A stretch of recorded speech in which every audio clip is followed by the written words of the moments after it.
stage after the border announcement this week, slower steps would have been impossible. If Mr. Biden falters during the June 27th debate with Donald Trump, he will have to step aside. Then the question becomes, who will step up? Vice President Harris will try, but voters believe she's more incompetent than Biden, according to the polls. Cheerleading abortion is not going to save Kamala, who has done absolutely nothing to distinguish herself. In fact, she is a female Andrew Johnson. You may have to look him up. California Governor Gavin Newsom has caused a colossal mess in his state and would be easy for Trump to beat.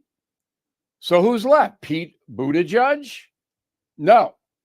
Michigan Governor Gretchen Whitmer is next. Keep your eye on her if Joe Biden shuffles out. Back after this. You can now watch new episodes of the No Spin News live on Samsung TV Plus. Tune in each weeknight at 8 p.m. on the First TV for breaking news, honest analysis, and the best election coverage in America. Please join me, Bill O'Reilly, at the First TV, now available on Samsung TV Plus. Start watching today on your Samsung television, Galaxy devices, or the Samsung TV Plus mobile app. Check out the No Spin News each weeknight at 8 p.m. on the First TV, Samsung TV Plus. That is the Morning O'Reilly Update. More analysis later on. This hour, the Vic Porcelli Show, brought to you by Connor Roofing. You can count on Connor for all your roofing needs. Visit ConnorRoofing.com. That's CONNER Roofing.com. Vic Porcelli. Come on, you're Italian. You understand. Every day is a busy day all of a sudden. You talking to me? You talking to me? Tough and smart, and I love Italian, so, he's definitely Italian. At least I have this show to come and talk about it and let some stuff up. What kind of a show are you guys putting on here today? The Vic Porcelli Show. Good morning, freedom fighters. How you doing, Ken? Good morning, you freedom fighter, Vic Head. Are you ready to fight for some freedom? You got that right. It dawned on me after the Trump trial, because I thought about it. I don't know when I thought about it, but I was like, okay, good morning, freedom lovers. It's kind of been our thing, And I was like, well, that's not enough anymore. Being a freedom lover is not enough.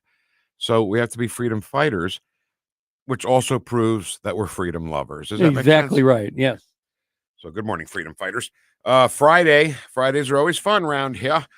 David Stokes. David.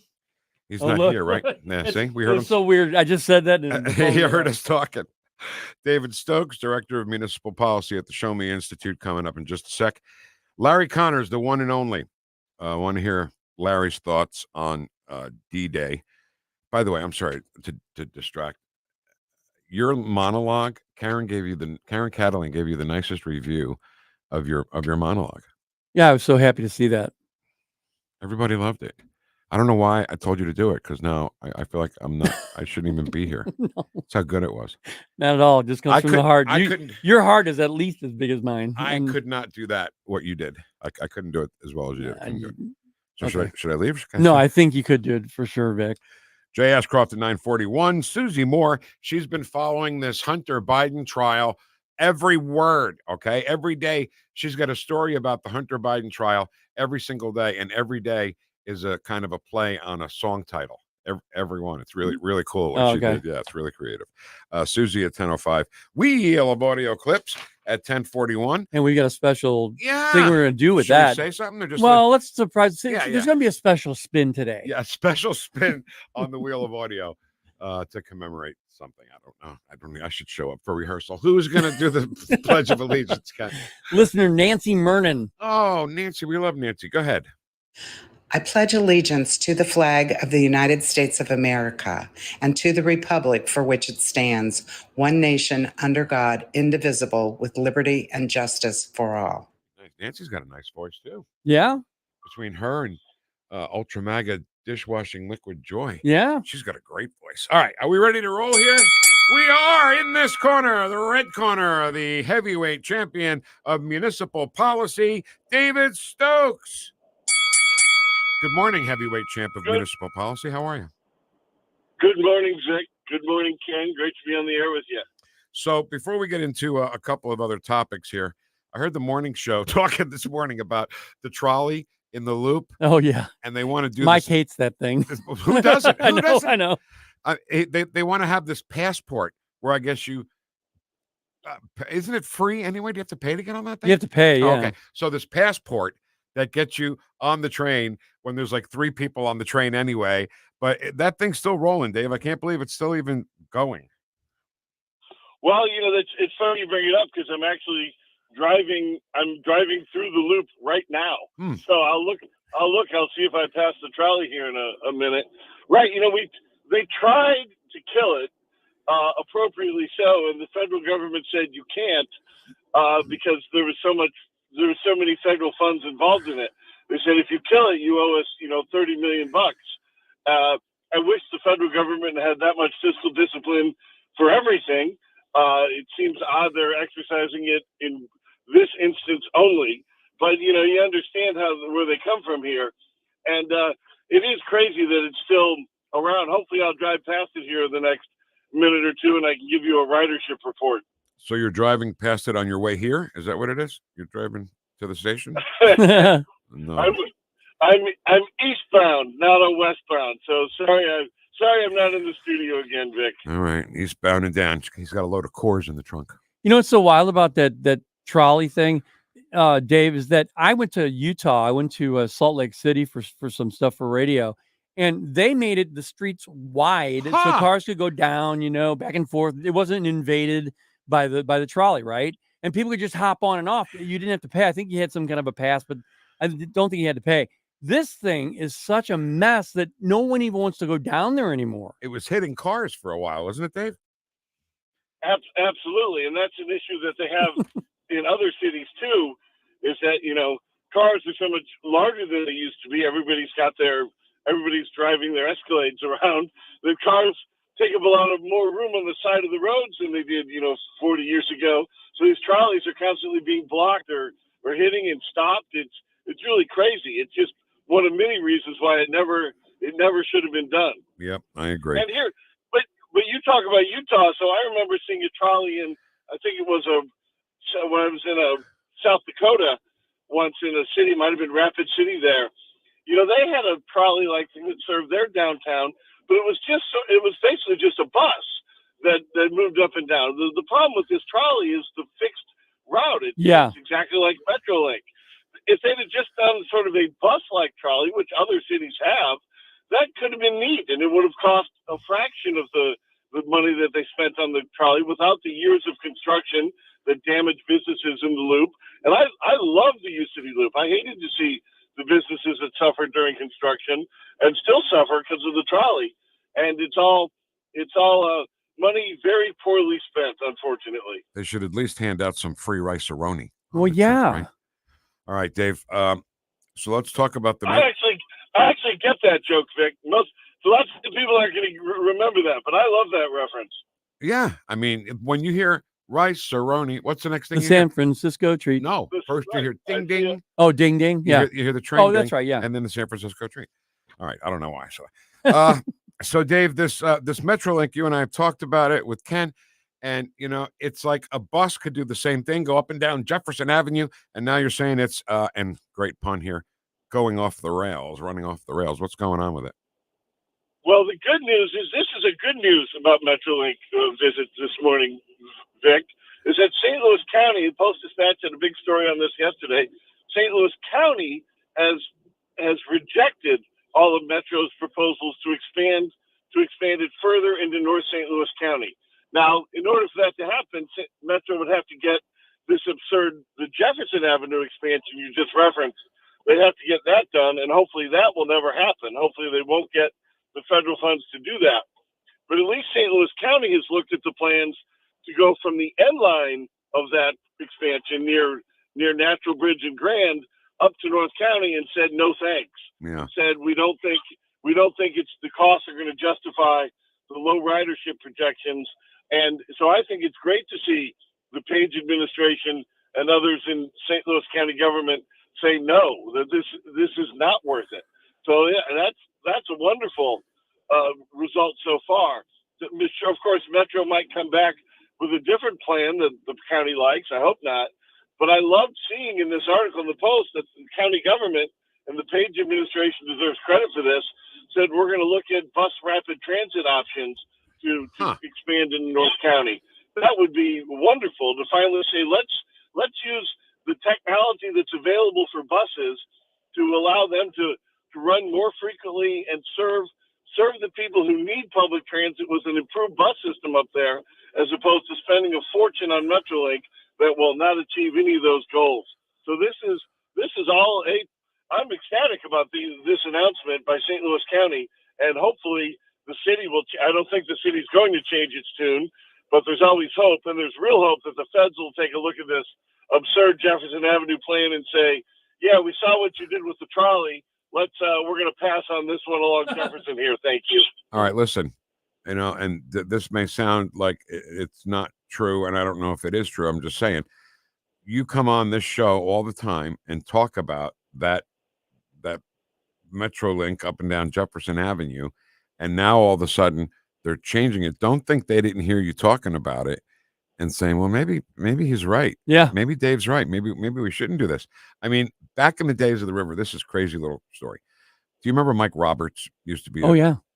He loved when there were devastating storms because he got to do his, Oh, yeah. storm watch and all that stuff. And he was so over the top and so like, it's cloudy out, run to the basement, So I said one day on the air, I said, these guys, they love storms. I hate that they love storms. So one day he gets on. Actually, it wasn't him. It was the black kid. What was his name? I don't know. But he gets on and goes, there's going to be storms today. Not that I'm happy about that. He said it. I was like, oh, my God, these people are listening to me. Yeah. So don't think, Dave, they're not hearing you saying this stuff on the show and saying, well, maybe we're wasting money. And while we're on the subject of wasting money, right, we talk about budgets all the time. Plans cost money, right? So the plans to make this Metrolink thing, which isn't going to happen, is wasted money. You see what I'm saying? Absolutely. I mean, they have all these, the 10% margin, the 30% margin of planning and construction. Right. They outsource most of these planning options to engineering companies and the like. And yes, it does cost money. Now, don't get me wrong. If you got to spend a little bit of money and realize after you spend a little bit of money that nothing works and the county stops it at that point, that's as good an outcome as I could hope for here. So I'll take it. But it's just good for St. Louis County to say no. We don't think any of this is going to be justified, and to say let's just talk about expanding buses into the county once this Jefferson Avenue project is completed, which hopefully it will never be done. Hopefully it won't even start construction. But beyond that, to say if we go further from that, we're going to do it with buses and bus rapid transit. That's an outstanding decision by county government, and I criticize county government at times. So give the Page administration credit we're due on this one. All right, that's it. We've given them credit. It's twice you said it. No more. No more giving Sam Page any credit. But it's, the up and down Jefferson Avenue thing. Let's just say, let's do a hypothetical, Dave. You're on the train, right? And something happens, the tracks break or the electric doesn't happen or somebody gets murdered on a train. You could get off and walk up Jefferson Avenue and get there before the train does. Right. I mean, and that's a real problem with the trolley in the loop is that it moves so slowly. What's the purpose behind it? The Metrolink moves a little faster than the trolley does, but right. There's nothing with this route up and down Jefferson that couldn't be done by buses. And it's worth reminding people that the demand for this route is so low that they currently don't even have a bus route for it. It doesn't justify a bus route. Right. I'm not saying that those neighborhoods aren't served by buses. I'm saying that the exact Metrolink route from South City to North City on Jefferson doesn't have its own bus route right now. So there's really so little demand, yet the Metro wants to take hundreds of millions of dollars, $1 billion all in, of other people's money and spend it just because it's there for the taking.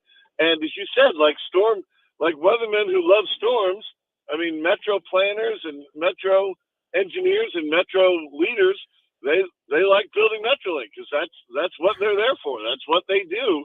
And it's one thing if they're doing it with their own money, but to just use general taxes and waste it just like this, I mean, it'd be 20 times as expensive as the loop trolley and just as unsuccessful, in my opinion. All right, I'm going to ask you an ignorant question here, Dave, because, I'm not that smart. What costs more, the bus route or the train to build? The train is going to cost a lot more than a bus rapid transit system. So, I mean, buses are so flexible, so easy to put in. And you know what? If you put a bus route in and it's not as popular as you hoped it would be, you can move it. You can change it. You can take your bus and send it to a different spot. And you can't do that with Metrolink tracks or trolley tracks. And that's why we should be investing in our buses, and which serve an area better for a fraction of the cost than these Metrolink pipe dreams.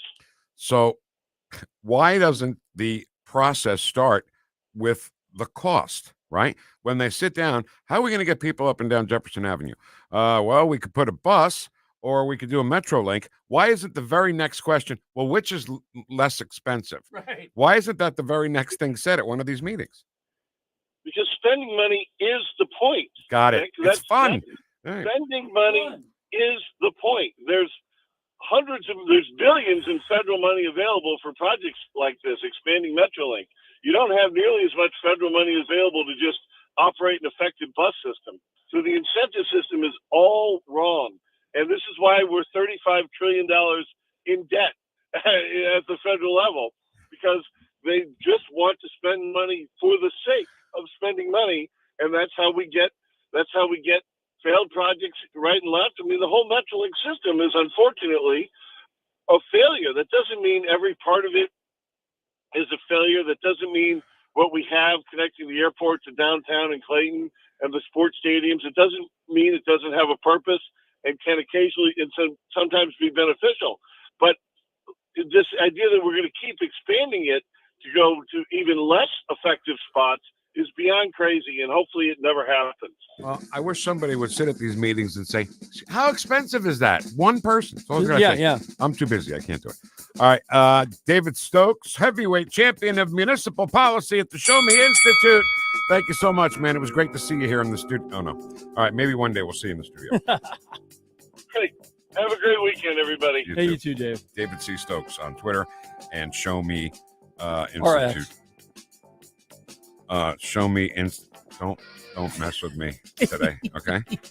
showmeinstitute.org on X. An X. Okay. There's no way to make it sound sexy. Are you trying to make it sound sexy? You can't. You can't make Twitter sound sexy either. Watch me. Twitter. X. Nope. No. We have to get Joy to do both of them. Okay. See which one she can make sound sexier. All right. Hey, we've got a great event, 2 great events coming up this month, very soon. Saving America 2024. Joel Griffith on the economy, Zach Smith on the courts. I believe Joel's going to join us next week. Is that right? I hope so. Yeah. We're And working out. it's happening June 25th at the St. Charles Funny Bone with the Heritage Foundation. And you can get tickets for free. Just go to NewstalkSTL.com. The King, royalty, Larry Connors. He's next on 101.9 and 94.1 News Talk STL. Welcome home. Follow us on Rumble at News Talk STL. The Vic Porcelli Show. You've used a phrase, I want to make sure I understand what you mean by it. You've referred to people with a capacity for pregnancy. Would that be women? Correct! Made in St. Louis for St. Louis. It's News Talk STL. All right. So I just want to check everybody's schedule here. Yep, we're all going to die. At some point, we're all going to die. And you Thanks, Vic. No, I'm just like, it's on your schedule. Okay. Yeah, it's not the time, but it's so when you die, you want to leave your money to your kids, right? Or if you don't have any kids, or even if you do have kids and forget the kids, leave your money to charity. But the point is, it's your choice. Okay. So you don't want to leave the money to the government, right? Through taxes. You don't want to leave it to medical or care communities because if you haven't planned for health care needs and tax efficient solutions to long-term care, then you might run out of money, have no money to leave to anybody. You don't want that. So here's what you do. Okay. The whole point of this is Chris Cooper at Serenity Wealth Management is the guy to talk to about all of this. Okay. He is a brilliant guy, but you know what's great too? He's a great guy. You know, there are plenty of people you hear talking about money and wealth management and all that stuff that are just stuffy and don't want to listen to him. Chris is not that guy. Hey, he's a Seinfeld fan, for God's sakes. You walk in and Kramer's on the wall, and he's got Kramer's coffee table book. SerenityNowTax.com is how you can get Chris's new book. It's called The New Holistic Retirement. Get it today, SerenityNowTax.com, SerenityNowTax.com. Serenity Now with Chris Cooper. Investment advice offered through Fortis Capital Advisors. Serenity Now! Hey, thank you very much for taking my call. News, analysis, opinion. Yes, I just want you to know what a breath of fresh air you people are. 101.9 and 94.1 News Talk STL. Here's a home run, and the Cardinals lead it 1-0. Walker bombs one over the right field wall. Kick off your summer at Busch Stadium on Saturday, June 8th with the Cardinals and the Rockies. That day, 25,000 fans ages 16 and older will leave with their very own bobblehead of a St. Louis favorite. He was acquired from the Rockies back in 2004, Larry Walker. This unique bobblehead is sponsored by the Shane Company and will be a great addition to your bobblehead collection. That's Saturday, June 8th. Get your tickets at cardinals.com/promotions. Swing and a miss. He struck him out. Hey kids, you will not want to miss the Cardinals one-of-a-kind jersey giveaway coming up on Sunday, June 9th. That day, the Cardinals host the Rockies, and 10,000 kids ages 15 and younger entering with a ticket will take home their very own neon Cardinals jersey, thanks to High Chew. That's not all. Following the game, kids 15 and younger can participate in the High Chew Kids Run the Bases. For tickets or more details, visit cardinals.com/promotions. This is Sonny Gray, St. Louis Cardinals for the Lou. Are you even thinking about getting new windows? Tim Jones here to tell you need to call Window World. They're simply the best for less. 314-993-1800. One of only 2 window companies in the country that carry the coveted Good Housekeeping seal of approval. Carrying a lifetime warranty covering all parts, glass breakage, and labor. Incredibly durable, incredibly beautiful, incredibly thermally efficient. For the first time ever, Window World offering 36 months, same as cash financing with approved credit. Any questions? Free in-home estimate, 314-993-1800, 314-993-1800, windowworld.com, windowworld.com.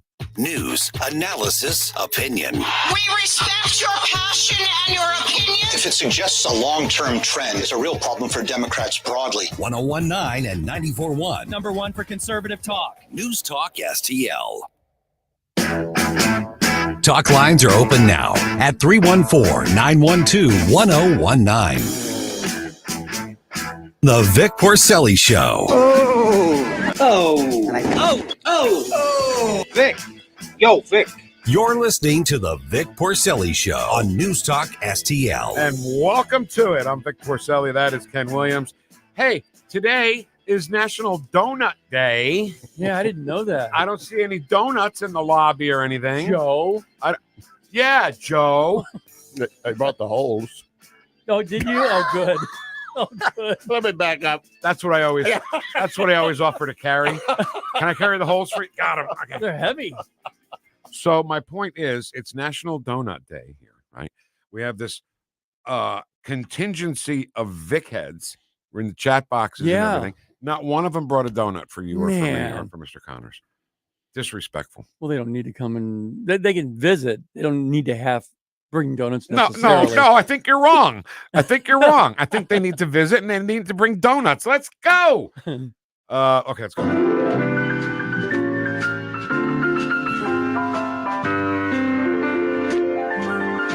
St. Louis, it's Mr. Connors' neighborhood. It is. Good morning, Mr. Connors. Good morning.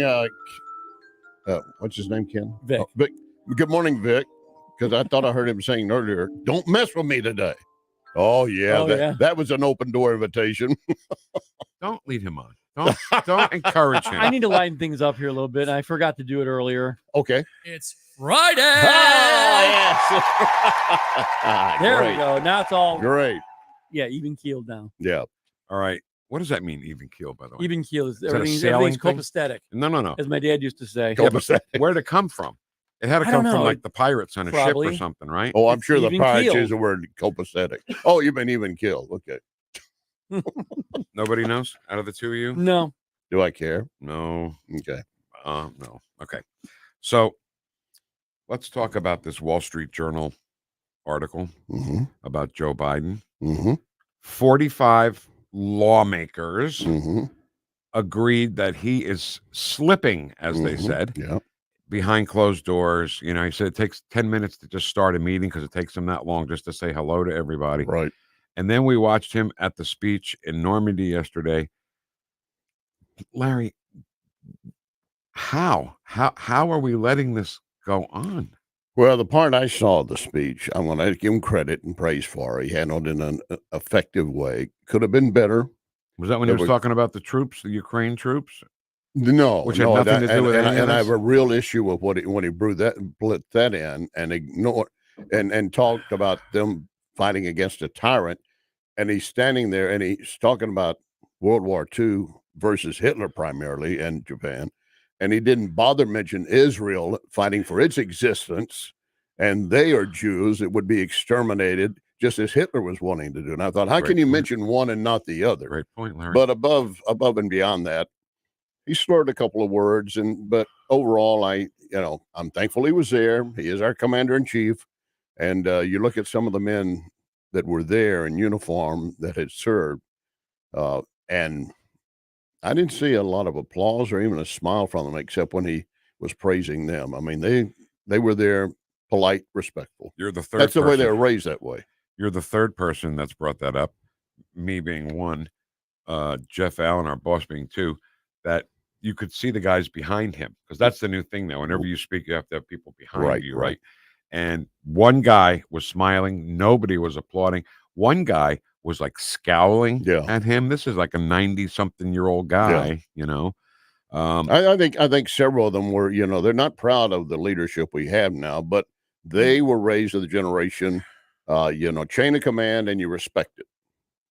So I think you're right about that. I think that was back in the golden age where it was really, really important. Yeah. And Vic and I've talked about this before, where I grew up thinking that. Yeah. And I am so delusional now. I mean, I think I was delusional back then, actually. Well, one of the issues I got into yesterday, I said, we had back then, of course, with Eisenhower and Bradley and the others, I said, we had great leadership and we needed it for that. But my bigger concern would be, do we have the young men and women now that would probably be involved to carry out such an operation? We do not. As you know, Dakota Wood, when he was at Heritage, said maybe 20% of the eligible males would be suitable for the military, and not all of them would qualify. And we're talking about, when those guys are going ashore on those amphibious landing craft and the doors would open, sometimes they're short of the beach. They step off in the water and drown covered in their equipment if they're not strafed by the bullets immediately coming off. I mean, it's just 4,800 American and Allied troops were killed that day. 2,500 were Americans. I learned yesterday it was 2,501. Yeah, and I don't want to dismiss the one because that's a digit, but it's a life. So listen, we're getting off the tracks here because I do want to give you time to talk about D-Day. But I want to talk about this Wall Street Journal article who said, because it's not just the Republicans picking on Joe Biden, it was a bipartisan group of 45 people who said he doesn't understand what's going on anymore. So, because here's what's happening, Larry. The left, the media, the Democrats in Congress and in government are stuck. Poker term, right? Stuck, because when they're saying that Donald Trump is going to be a dictator when he gets elected, so when he gets elected and he's clearly not a dictator, what do they say then? They're stuck. They will continue. They'll fall back on the refrain. They always have a fallback denouncement. They're never going to accept reality. When they accept reality, they realize we did have at one time a two-party system that they battled fiercely, but in the end, they found the best thing to do for the American people. So people who watch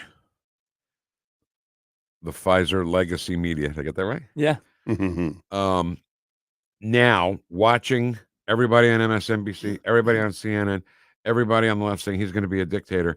And then when Trump gets elected, hey, my 401k is kind of done. Well, I'm getting more groceries at the store. Wow, gas isn't that expensive anymore. What are you guys talking about? And maybe even more, even though there are How many people listen to CNN? Dozens? Tens, I tell Tens you. of people. Maybe they'll leave the network too. Well, you know, here's the other thing. If you're talking about dictatorship, that would be weaponizing the government against your people. Joe Biden has done that. How about that? That's it. Dead straight. They accuse us of things that they do themselves. Yeah. Everything Democrats say, the opposite is true. And again, what we were fighting for, and as we were storming Normandy Beach that time, was democracy. And of course, we have a republic, but it's part of our system to create the republic and help keep other countries free of the boot heel of Hitler. Mm-hmm. And I did mention to you that there was one woman who was on Normandy Beach on D-Day. One woman. She was from St. Louis. She graduated from John Burroughs. Wow. She became a correspondent. She was doing various pieces for various magazines, Collier at the time, New York Magazine. And so she was trying to get credentials to go ashore with the troops as they went, as were several other correspondents. And of course, women were being denied that. So she got on a Navy hospital ship. And then she's there, locked herself in a bathroom, and then eventually came out and got into the uniform. And when they were sending men forward to pick up wounded, bring them back to the hospital ship, she posed as a stretcher bearer and went with them. And of course, then was documenting in her head and what she saw and everything. Her name was Martha Gellhorn from St. Louis. And they later created a great journalistic prize for her. She spent 60 years in journalism, but the one woman on D-Day that's on Normandy. That's getting I've never heard that. Me neither. Never heard that story. I'm a wealth of information. Yes, you are. You are, Larry. All right, one more story, and then I want to give you some time just to talk about the bravery and the courage of the guys on D-Day. But so the left is just out of their mind, right? They don't want Trump to be president. So a tweet by Hillary Clinton says 80 years ago today, thousands of brave Americans fought to protect democracy on the shores of Normandy. This November, all we have to do is vote. And then at the end, she said, or I'll murder you.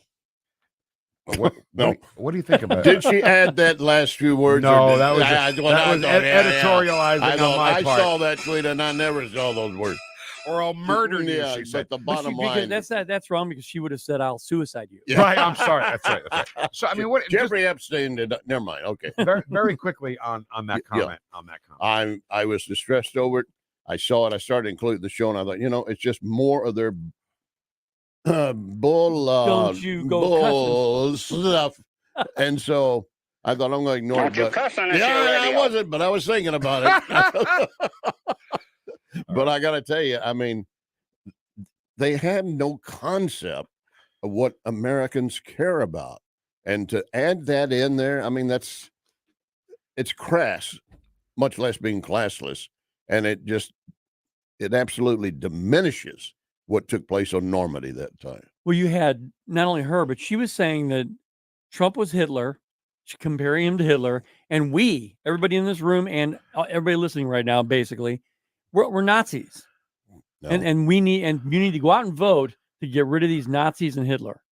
But again, who has been using and weaponizing our government against us? Right. The last 4 years. All right, Larry, give us a minute or so on, because you're a Marine, and always a Marine. I said you're a Marine. Said you are a Marine. I did, and then I corrected myself. You are a Marine. Can you explain? Because I don't know how they find the courage. I don't know how they can be so brave. Everybody would like to think they would be, but until you get there, you don't know. And the bravery goes to those who didn't come back. They're the ones that deserve the praise, and not just the Marines, but the 2nd Ranger Battalion under Colonel Rudford, who was at that time a major, I believe. Their assignment was to climb to Pont de Hoc, where they had the artillery batteries set up. They had to scale this cliff, and in the meantime, firing ropes up, climbing up ladders. They're slick, they're wet. The troops are already exhausted from trying to come ashore. Many of them have been ditched in the water. Their clothing, their equipment's wet, making it heavier and harder. The ropes are slick. And add to that, the Germans on the top were shooting down at them and throwing what they called at that time, potato mashers, their form of a grenade, with a handle, throwing it down at them. Imagine those men. They had 225 men trying to assault and carry that out. I think 35 made it, but they got to the top and they took out that encampment. My dad was in the 787th Tank Battalion, who brought the tanks onto Omaha Beach after the first assault. And I don't know how they do it. I couldn't do it, Larry. I'll be the first to admit to you, I couldn't. I think a lot of those young men at that point, they were worried, will I be man enough to carry it out, and just but you get in the situation, you're going to do what you have to, and you're going to do it for your buddies, if nothing else. Yeah. And as your father came up ashore, there was still a lot of fighting going on, but they're also passing numerous American bodies. It's heartbreaking, but thank God for that. I just don't know if we have a generation capable of doing that right now. No. And that frightens me. That's a good point. These kids were 18. Yes. Some of them were younger. They lied to get in. My dad lied to get in. He turned 18 in February of that year. And then by June, he's driving a tank onto Omaha Beach. Yeah. I mean, what was I doing at 18? Oh my God, what a screw up I was at 18. And continue to be to this day.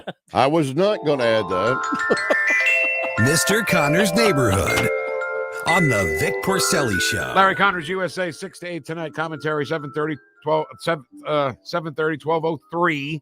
No, I screwed it No, up. you did it. 3:30. 7:30, yeah. 12:03 and 3:30. Thank you, sir. Larry, thanks. And again, I'll Thanks, say, Larry. Larry starts the show with the salute, something I'm not qualified to Love do. that. I wouldn't have been a good soldier. I don't know what to say. Okay. Wheel of audio clips today at 10:41. Susie Moore, 10:05. Jay Ashcroft, our Secretary of State. He's up next. It's his birthday today, I believe.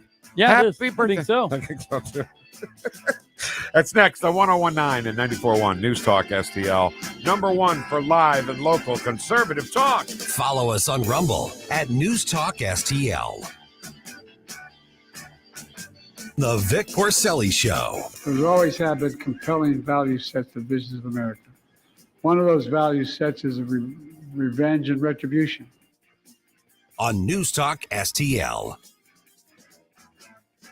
Tim Jones and Chris Arps in the afternoon. Hey, it's Friday. My good friend Jim Gwinner of the LS2 Group will talk about his recent trip to Israel. And at 5:20, attorney Sam Green on the 2-year anniversary of the Dobbs decision. Tim Jones and Chris Arps. Weekdays at 4 on News Talk STL.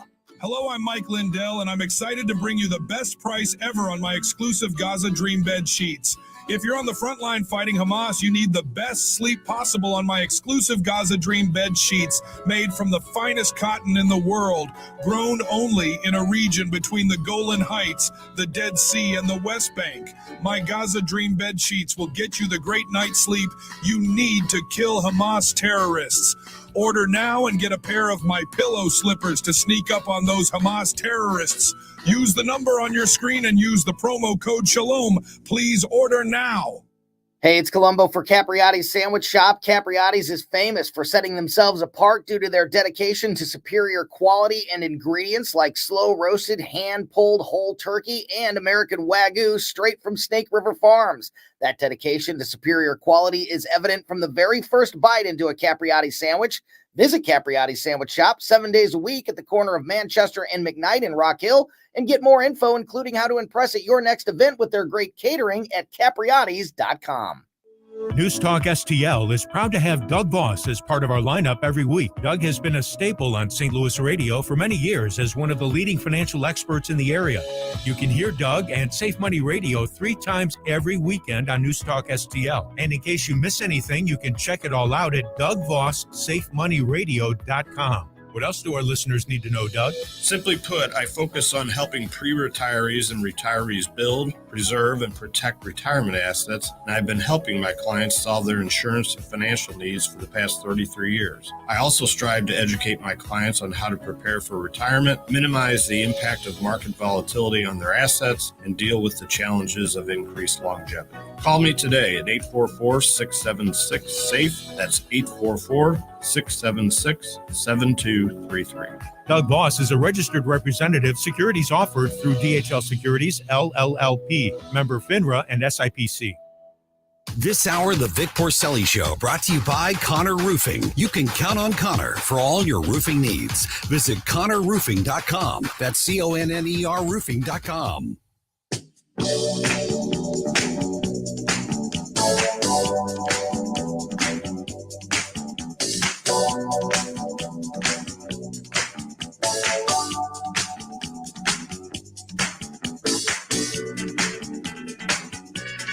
Talk lines are open now at 314-912-1019. The Vic Porcelli Show. Leave the gun. Take the cannoli. On NewstalkSTL. Good morning and welcome home to 1019 and 94.1 NewstalkSTL. I'm Vic Porcelli. That is Ken Williams over there. It's for, you know what? Let's hear the speaker say. This is so much better. It's Friday. It's Friday. Donut update. Not a donut in the lobby. Not one. You guys hate us. I don't know why. I don't know what we did to you. We're being good to you. No donuts in the studio today. Wheel of Audio Clips at 10:41 today, and a special kind of commemoration during the Wheel of Audio Clips. We'll let you know what that is when we get there. The Hunter Biden trial. It every day something happens where you walk away saying there's no way he walks away from this. There's no way he gets acquitted with all the stuff that's come out. There's security footage of his wife with the gun in a paper bag, throwing the paper bag in the garbage. I still think that what's going to happen is they're going to say, it's your first time, Hunter. We're going to let you go because you're just a fine young man. It was Trump's first offense. Yeah, well, that doesn't matter. It's still Trump. Sorry. And right now, our Secretary of State, Jay Ashcroft. Good morning, Mr. Secretary. Happy birthday! Happy birthday! And I got to take a little exception with something you just said. Uh-oh. They never actually proved what offense Trump did. You know what? You're right. He wasn't a meth head, a dope head, a crackhead that was selling stuff probably to the Chinese and the Russians and meeting with hookers all the time with a loaded weapon for some reason. He was just a businessman who reported a legal expense as a legal expense. And the jury actually never even said, hey, this is what you supposedly did wrong, and neither did the prosecutor. It's so funny. We should have a gun with hookers in case those hookers get out of line. He's a fine young man. The president loves his son, his fine young son. All right, Mr. Secretary, as we did with Larry Connors, I want to leave your D-Day comments till the end. So let's talk about some other stuff. Joe Biden comes out and does an executive order that he could have done 3 years ago, but decides to do it now, which isn't working. Illegal aliens still pouring over the border. I don't know. He doesn't want to solve the problem. This executive order does nothing other than give him headlines and allow people to lie and say that he's doing what needs to be done. What needs to be done is he needs to put back in effect all the executive orders from President Donald J. Trump that he rescinded. He needs to say you have to remain in Mexico if you want an asylum. If you come across, we're kicking you back across the border. We don't care whether Mexico or any other country wants you. We're kicking you back out, and they can deal with you. And if Mexico isn't going to help us, then we're going to shut down the remittances of funds, American dollars from America to Mexico, and we'll cripple their economy. We do not have a president right now that is putting Americans first. That's the problem. He wants to destroy American greatness. And frankly, in our state here, we need to quit subsidizing illegal aliens. For years, our legislature has been approving funds for illegal aliens. That has got to stop. Yeah. Donald Trump was a pretty good president. I want my president back. I want him back Pretty now. good. What are you smoking? He was great. He was great. Sorry, I'll stop smoking that stuff. Ken, put that stuff away. Shouldn't be smoking that You've stuff. been around Hunter Biden too much. I have. Yeah, I got a gun and a hooker in the back too. All right, let's talk about. I'm not familiar with this, Mr. Secretary, so help me out. Missouri Supreme Court keeping Amendment 4. Tell us about that and what happened. Yeah, the legislature passed a law that would require Kansas City to fund their police with 25% of their revenues. To enable that, they needed to have a Constitution amendment ratified by the people of the state. 63% of the voters did that in November of 2022, But Quentin Lucas went to court, Mayor Lucas went to court to sue, to stop from having to fully fund the police, to stop from having to have the backs of police officers in Kansas City. The court removed that amendment, said, nope, it wasn't legally approved, and ordered it to go back on the ballot. The governor, under his constitutional authority, ordered it to come up in August to make sure that we were prioritizing backing the blue. And Quentin Lucas sued to say, no, you can't do that in August. You have to do that in November. Well, thankfully, we smacked him down at the Supreme Court. The people of the state will vote in August. And once again, we will resoundingly approve supporting the police officers and law enforcement officers in Kansas City. All right. Speaking of August, we've talked about this many times in the last month or so. And if you can just, give your piece on how you can't wait till November and then just vote for somebody who's got an R next to their name, because we learned that once they get to Jefferson City, that R kind of fades away. How people can vet the people that they're going to vote for. Can you give us a little bit on that?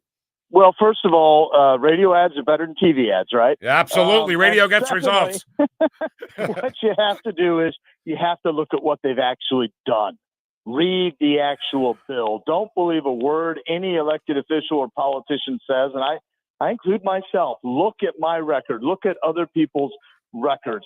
Because if you wait until November, then we end up with the same group of people that have doubled the size of government in about 5 years, that passed the largest tax increase in the history of the state, and are more concerned with giving out your tax dollars to the lobbyists in the swamp than they are about allowing you to live your life and be in control of how your children are raised. That's why you have to get involved in August. That's why you have to ask the tough questions. You have to read the material, and you have to make sure you get out and vote, so we can turn this state and this country around. And God help us, we got to elect President Donald J. Trump again. Absolutely right. A great friend of the station, used to be part of the station, Paul Kurtman, was on with us on Tuesday, I think, and he brought up a fascinating thing where he said you can go to these guys who want to be on the ballot in August. Tell them you got 6 or 7 people and come on over for coffee, and they'll come over, and you can sit there and vet them and ask them questions all you want. I thought that was fascinating. Well, not all of them will do that, but if they won't, that tells you something right there. Exactly right. If they're more concerned with the swamp in Jefferson City than they are about meeting the people of this state, that's a problem. And look, former Representative Kurtman was a great state rep. Yeah. He tried to turn the state around, but he moved to Florida. Yeah, I bastard. think he got tired of the fact, well, look, we've got to do a better job in government so that people will stay here.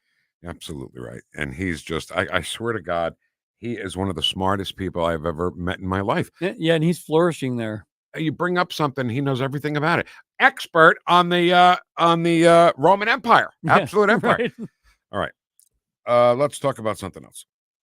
Securities Division of your office beginning a 2-week ad campaign to promote World Elder Abuse Awareness Day. And the biggest example of elder abuse is Joe Biden, I think. Well, Joe Biden doing it to him, yeah. Exactly right. So what about the threats, the scams, the gold, all that? We see people in state, out of state, across the world that are targeting elderly individuals and individuals with disabilities to try to scam them, to take away their money. And this is just a time where we want to encourage family members of elderly people, family members of individuals with disabilities, to make sure you talk with them, to make sure that if they're feeling pressure for an investment or something, they know they can reach out to the Secretary of State's office. We just want them to check before they write the check. It's their choice, it's their money, but we don't want them to get scammed. You know, it's funny. They always pick on the elderly because it's like water finding the path of least resistance, right? They find the old people who are vulnerable and they're more trusting. Oh, sure, here's my money, and then they run away with your money. And they're even better at it now with AI and voices. You might think it's your grandchild that's calling you from a jail in Mexico. It isn't. Don't listen to the scammer. Yep. If they don't say gabagool, it's not them. Oh, sorry. We had to change our code word. I said when all this started happening, I said to my kids, if you call, give me a code word so I know it's you. Say gabagool or something like that, right? So I said it on the air, and my wife's like, "Why did you say it on the air? Now it's not a secret anymore." I'm like, "Oh my God, I'm so stupid." All right, Mr. Secretary, before we get into the campaign that you are running, could you give us your thoughts on the courage, the bravery of the men on D-Day? I can't put it into words because I didn't face what they faced. I honestly can't understand it.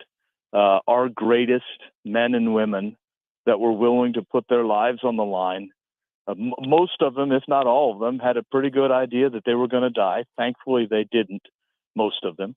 But they knew that there was a problem. They knew there was an evil that had to be confronted, and that if they didn't do it, their family, their friends would be attacked. And they just said, I will go. And that's the story of America. Individuals being willing to stand up to evil, to protect those around them, to make a better world and a better place for those around them. It is entirely appropriate that we remember those individuals, those that went, those that didn't come back, families of those that went, and that we tell those stories to remind future generations that freedom isn't free, that it takes individuals that are willing to run to the fight, that we have to fight to secure our freedoms, and that sometimes you have to shed blood so that others won't have to. And I'm eternally grateful for those that have been willing to do so. Wow. That was pretty good. Okay. I'm sorry. That was great. How is the campaign going? It's going extremely well.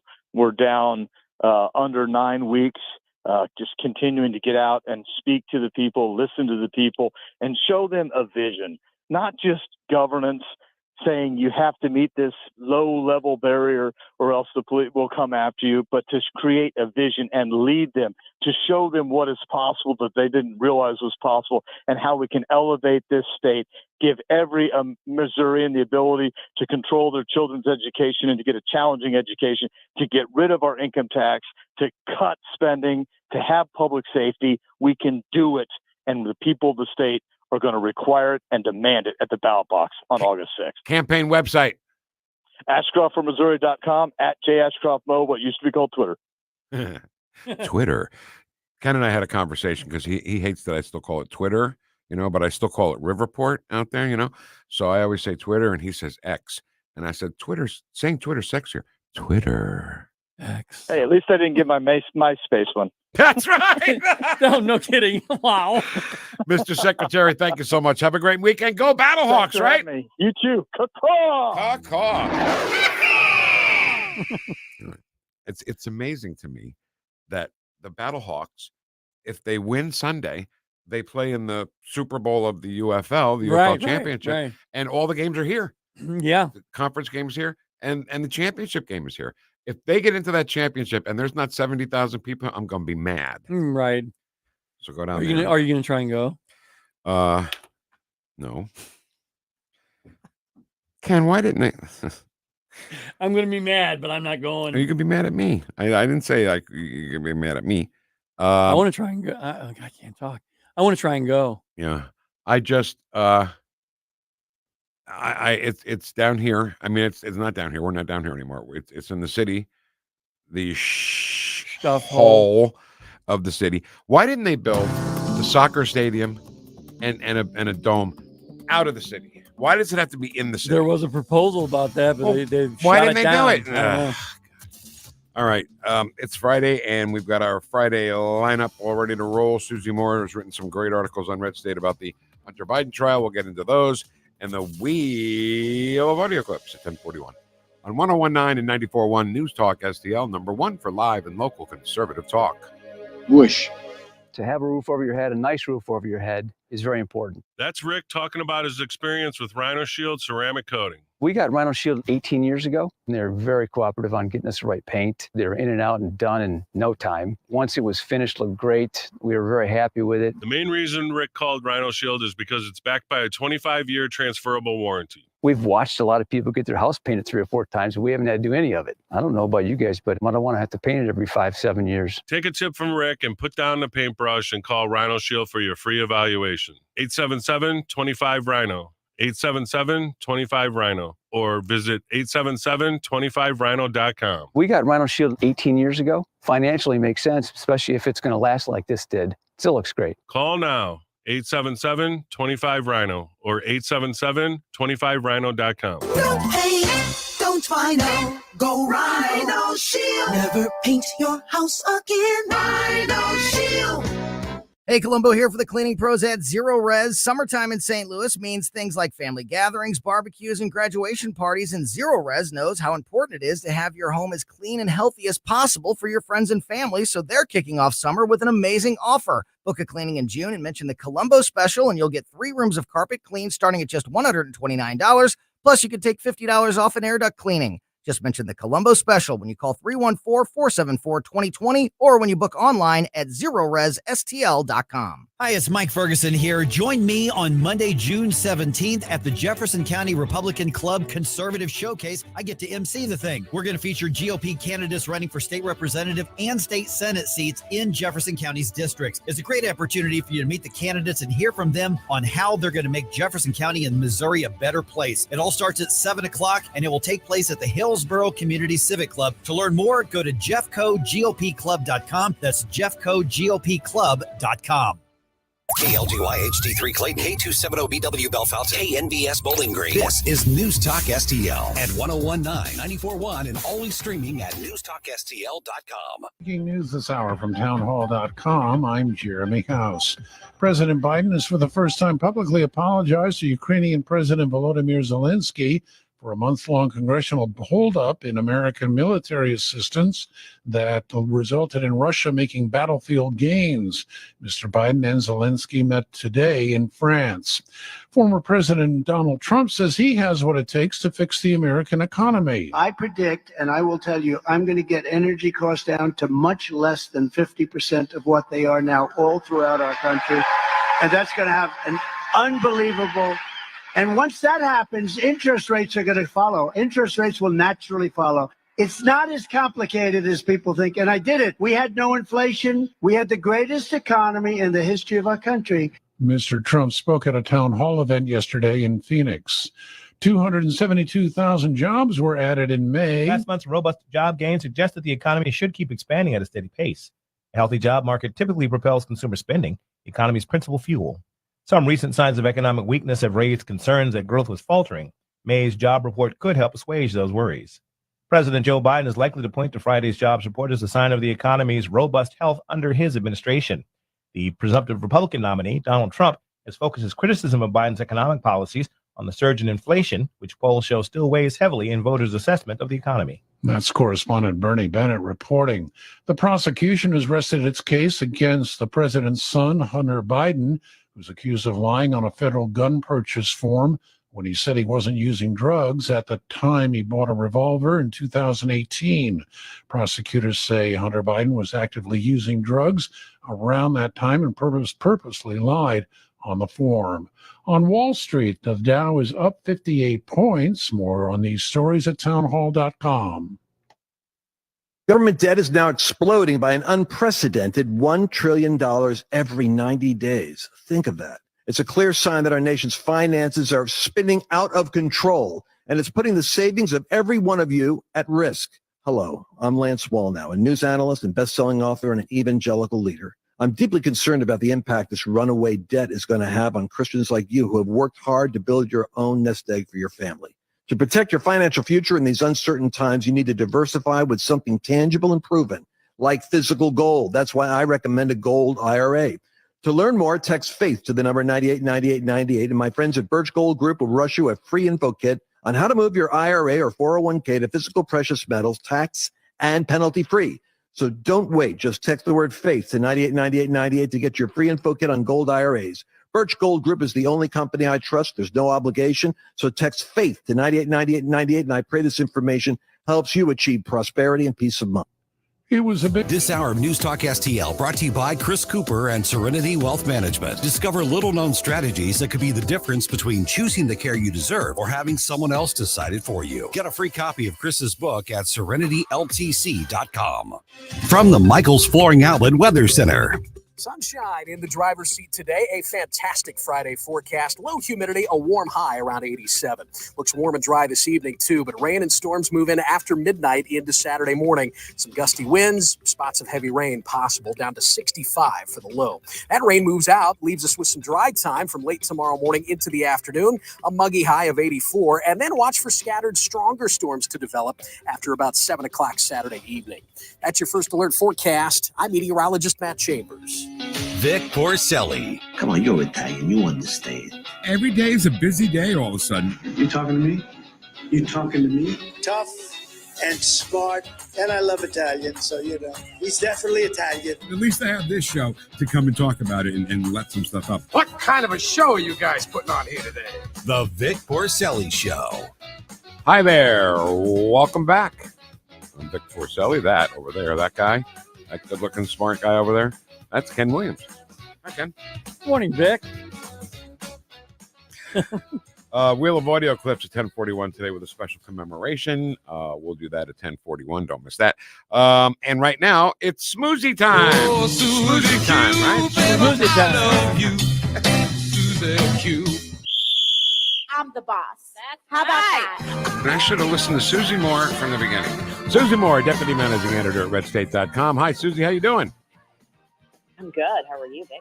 Can I tell you how much I loved the song references that you put in all your stories about the Hunter Biden trial? I really got a kick out of it. The first day you did it, I was like, oh, I'm going to get that song and play it. Then you did a different song the next day. I'm like, oh, I can't keep up with Susie. That's it. So well done on the creativity there. I really liked it. So, well, I figured, Hunter Biden trial day one is kind of dry. So why not spice it up a little bit? Right. Exactly right. So let's go reverse chronological order. Where are we today? What happens today? In the Hunter Biden trial? Yeah, that's what I just said. The trial. Yes, the Hunter Biden trial. Just making sure that there's all kinds of things happening today. Well, the prosecution has just rested. So today, Hunter's team will put on a couple of witnesses. I don't know if they'll finish today. They might, depending on whether or not they decide to use everybody they were talking about using. And the case will go to the jury Monday or Tuesday. Hey, Susie, some people were saying, man, that prosecution, they rested early. Is there a reason behind that? Well, those people may have a misunderstanding of how trials often work, because while the Donald Trump case did drag out for several weeks, this is a pretty straightforward criminal case. They called, I want to say they've called like 10 or 12 witnesses. Some of them they just needed very basic information from to put together their case. So there's two ways to look at it. A, the prosecution was efficient and got to the heart of what they needed to get to and got the witnesses in and out of there. Or B, they're not trying very hard and they're just going to throw the case. I think it's actually more A in this particular instance. I agree. I understand why people don't really, if you're not familiar, if you don't sit in court all the time, you don't realize that that's how things normally go. Yeah, my only legal experience is watching my cousin Vinny. So, who is the defense going to bring in, do you think, as witnesses? That is a good question. They were talking about bringing in like a forensic chemist type expert, because I think they want to try and dispute that the residue that was found on the leather pouch with the gun was actually crack cocaine. They listed it out yesterday who they were talking about, but it was just a couple of people, and it wasn't people that I was particularly familiar with. I think it was maybe another one of the investigators. They weren't sure that they were going to call Hunter, and I wouldn't be surprised if they don't. There's really no reason to. They don't have much of a defense here. So the best they're hoping to do, setting aside the fact that this is going to be a Biden-friendly jury anyway, is just kind of throw some sand in the gears, if you will, and raise some reasonable doubt. And they've done that with their cross-examination of the prosecution's witnesses, or they've attempted to do that with that. So that surveillance video of Bo's widow, I get the Biden girls mixed up. Hallie, with putting a gun in a paper bag and throwing it in the garbage. Was that significant? Or because it seems significant to me. We already knew that was the story, but it sort of confirms the timeline, and yes, that she did indeed grab this item and throw it in the dumpster, and that's important to the prosecution in terms of the chain of custody situation, because you have a gun that belonged to Hunter that he purchased, And then you have it winding up in a dumpster and ending up in the home of an 80-year-old dumpster diver. So they have to, if they're going to connect the gun with the drug use, et cetera, they sort of have to to shore up the chain of custody of the weapon. Well, Susie, what about those videos we saw with him holding the gun next to the crack measuring device with the crack? I mean, he's holding the gun, he's pointing at the crack with the gun, on saying the crack it's measuring 20.7, device. it's not 20.1. Well, when he's fighting with a hooker about the Correct, but that's not the actual charged crime. The charged crime is that he lied when he filled out the form. Oh, okay, God. okay. Have you So, noticed? Go ahead. I'm sorry. No, go. Well, I was going to say, so while that is relevant to you and to me, just from a common sense standpoint, that doesn't technically prove that he lied when he filled out the form. So while, again, they have to kind of get to it through as many ways as they can. Okay. Have you noticed, Ken, every picture that he's got the gun in his hand, his finger is on the trigger? Yeah. Which you don't do. Right. Okay. Just want to make sure you noticed it too. All right. So let's talk about the laptop for a second, huh?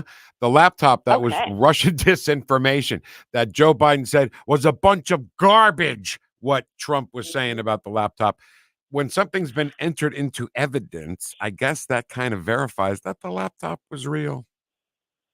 Well, yes. I'm not going to get hyper technical here. Yes, they have laid the foundation for it, and they have confirmed via the FBI special agent that they, how they came into possession of the laptop, and that they, looked at it forensically and saw no signs of tampering, which of course has been, one of the arguments from the anti-Trump crowd for all these years. But it is kind of amazing that the same government from whom multiple officials came marching out 5 years ago or 4 years ago to insist this was Russian disinformation, is now using it as evidence to make their case. Isn't that funny? All right. Mm-hmm.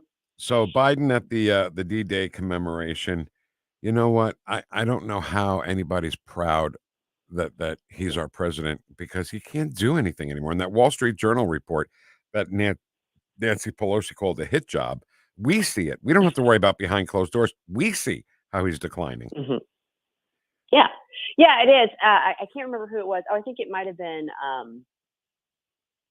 Who was it? It was someone on Twitter. Somebody. God, I can't think of her name. She's on Fox a lot.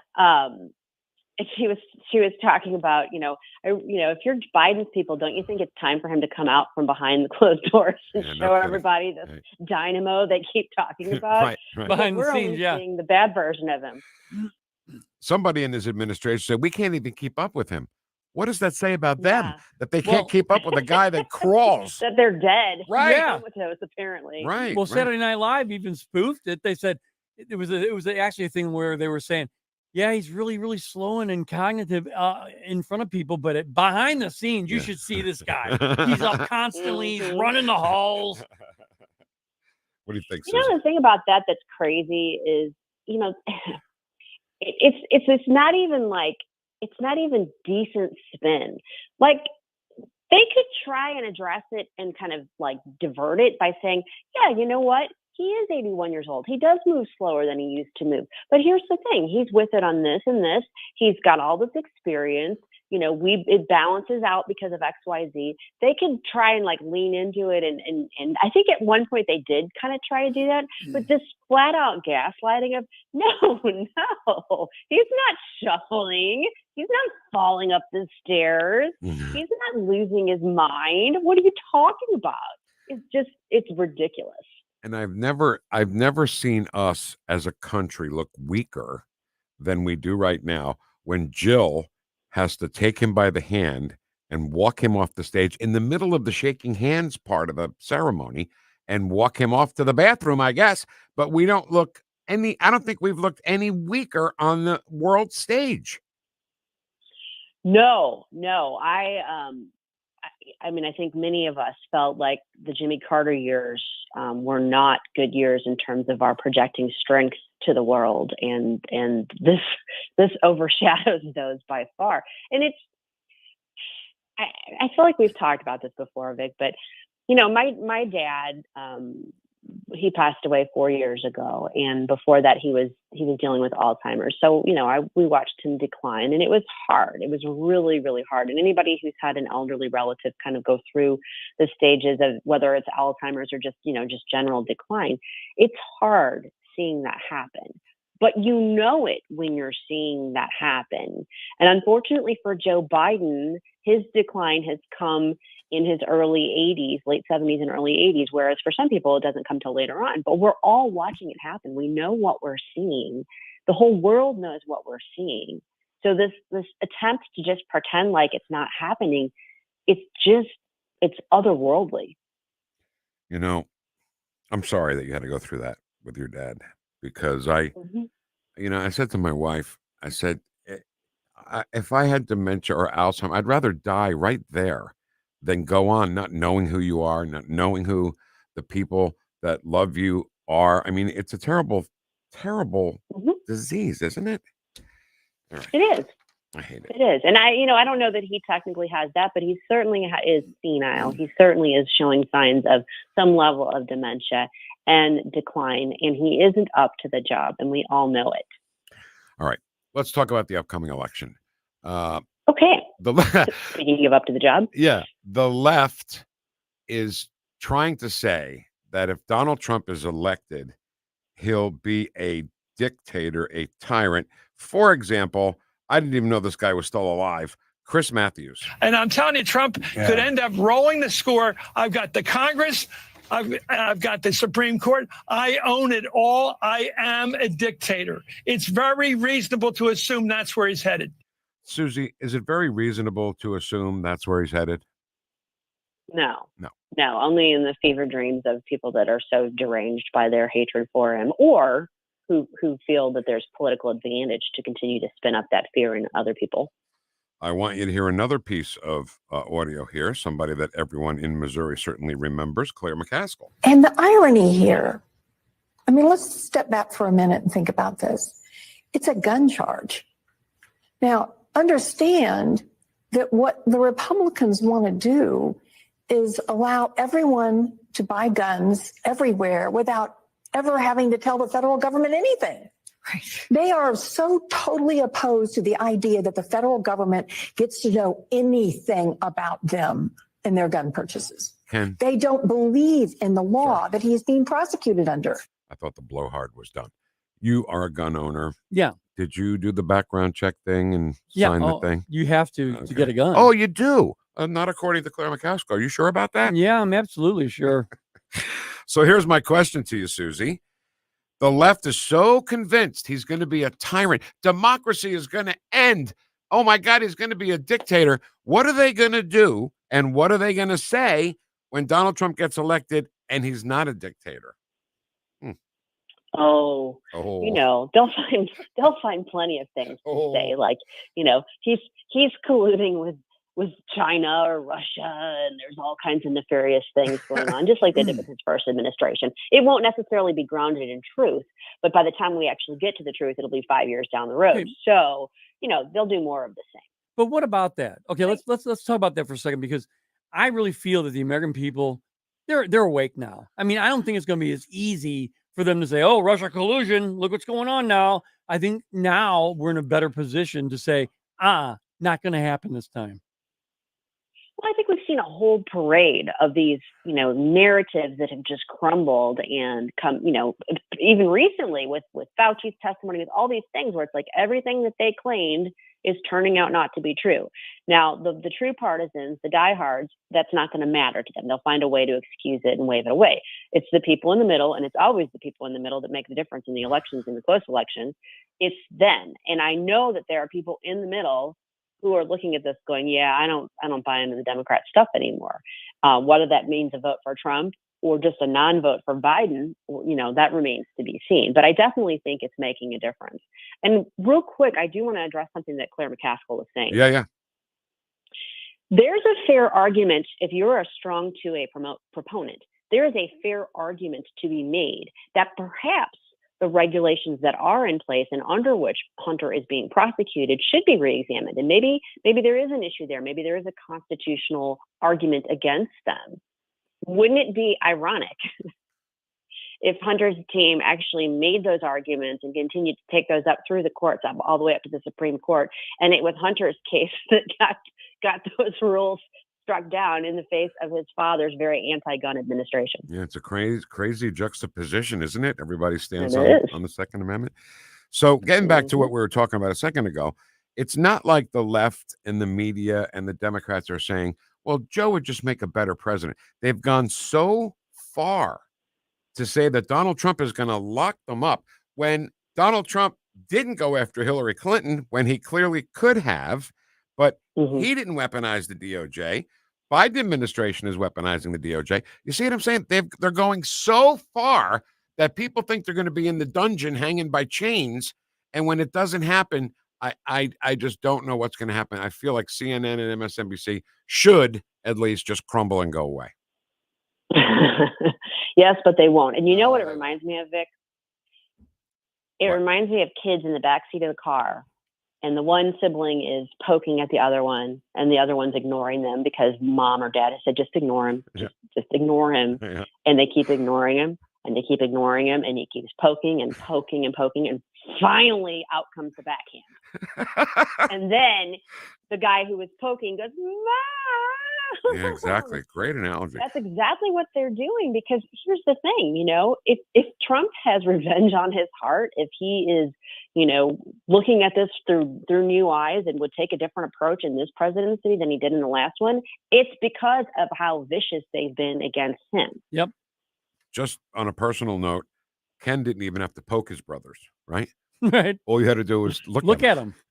Mom, he's looking at me. Ken's looking at me. He's looking at me again. And what I would do, Susie, my dad would say, stop looking at him. And I'd look forward, and he's to my left. And I would just real slowly kind of look to my left. And she'd, Mom.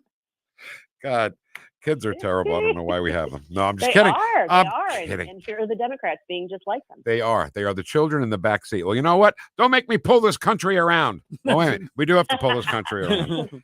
All right. Anything you want to add in our last minute or so? Any D-Day thoughts? Anything like that?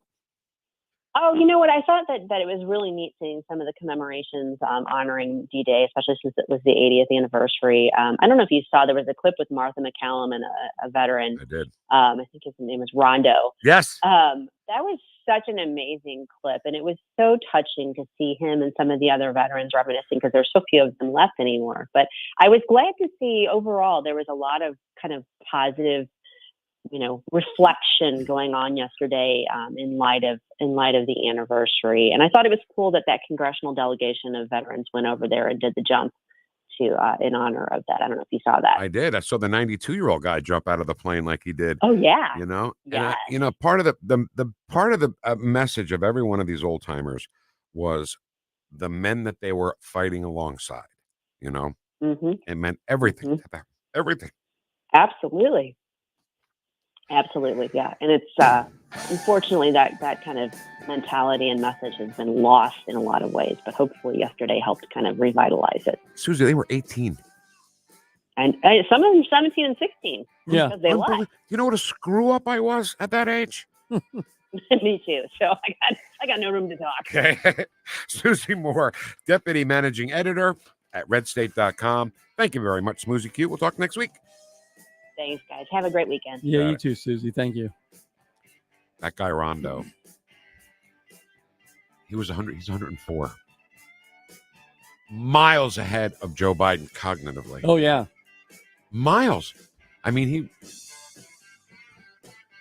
they were an amazing bunch. All right. Wheel of Audio coming up at 10:41. Coming up next, chat box is live and well and busting at the seams. So we'll do that next on 101.9 and 94.1. News Talk STL, #1 for live and local conservative talk. Stream the Vic Porcelli Show at NewstalkSTL.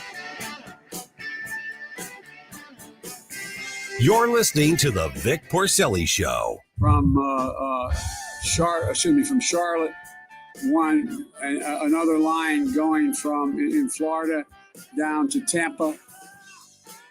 Made in St. Louis for St. Louis. It's News Talk STL. That's Joe on a good day. Right? That's not even on a bad day. That's Joe on a good day. All right. So if you're looking to sell your home, there's a team here in St. Louis that are the best of the best.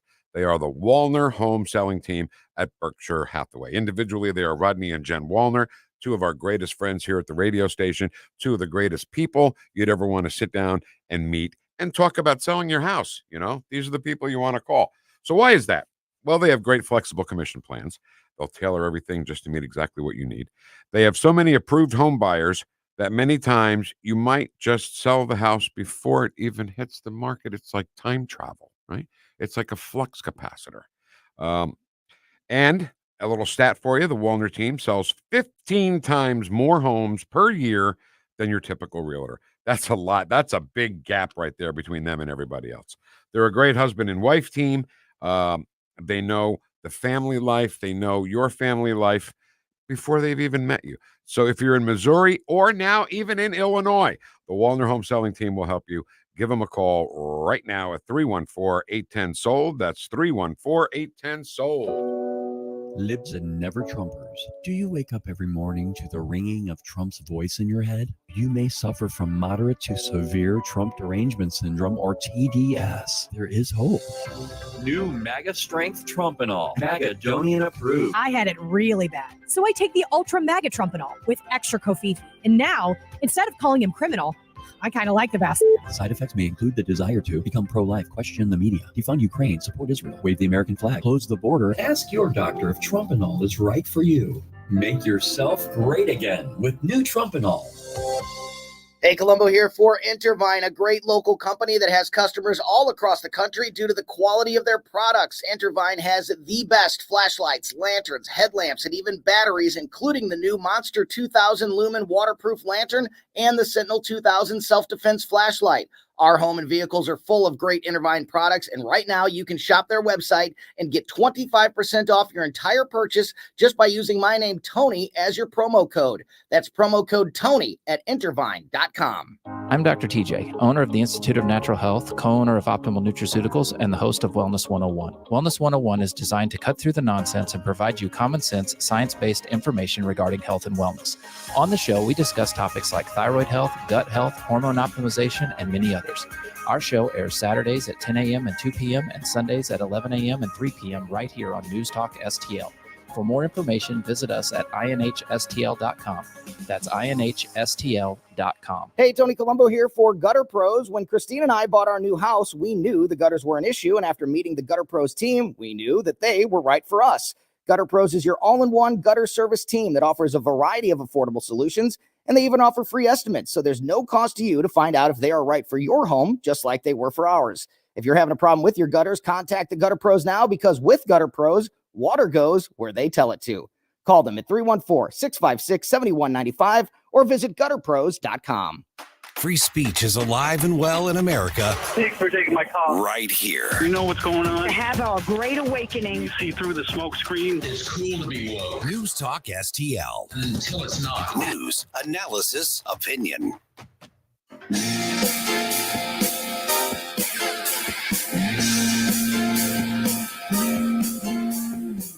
Talk lines are open now at 314-912-1019. I'm Newt Gingrich, and you're listening to the Vic Porcelli Show on News Talk STL. What if when you win this and you said, enough is enough? Too much is too much. This is a race to the bottom, and it stops here.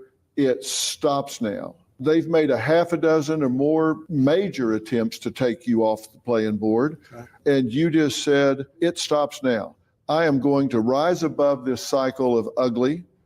I'm not going to play this gotcha retribution game. It stops now. I'll forgive. I'll not ever forget, but I am not going to play this retribution game.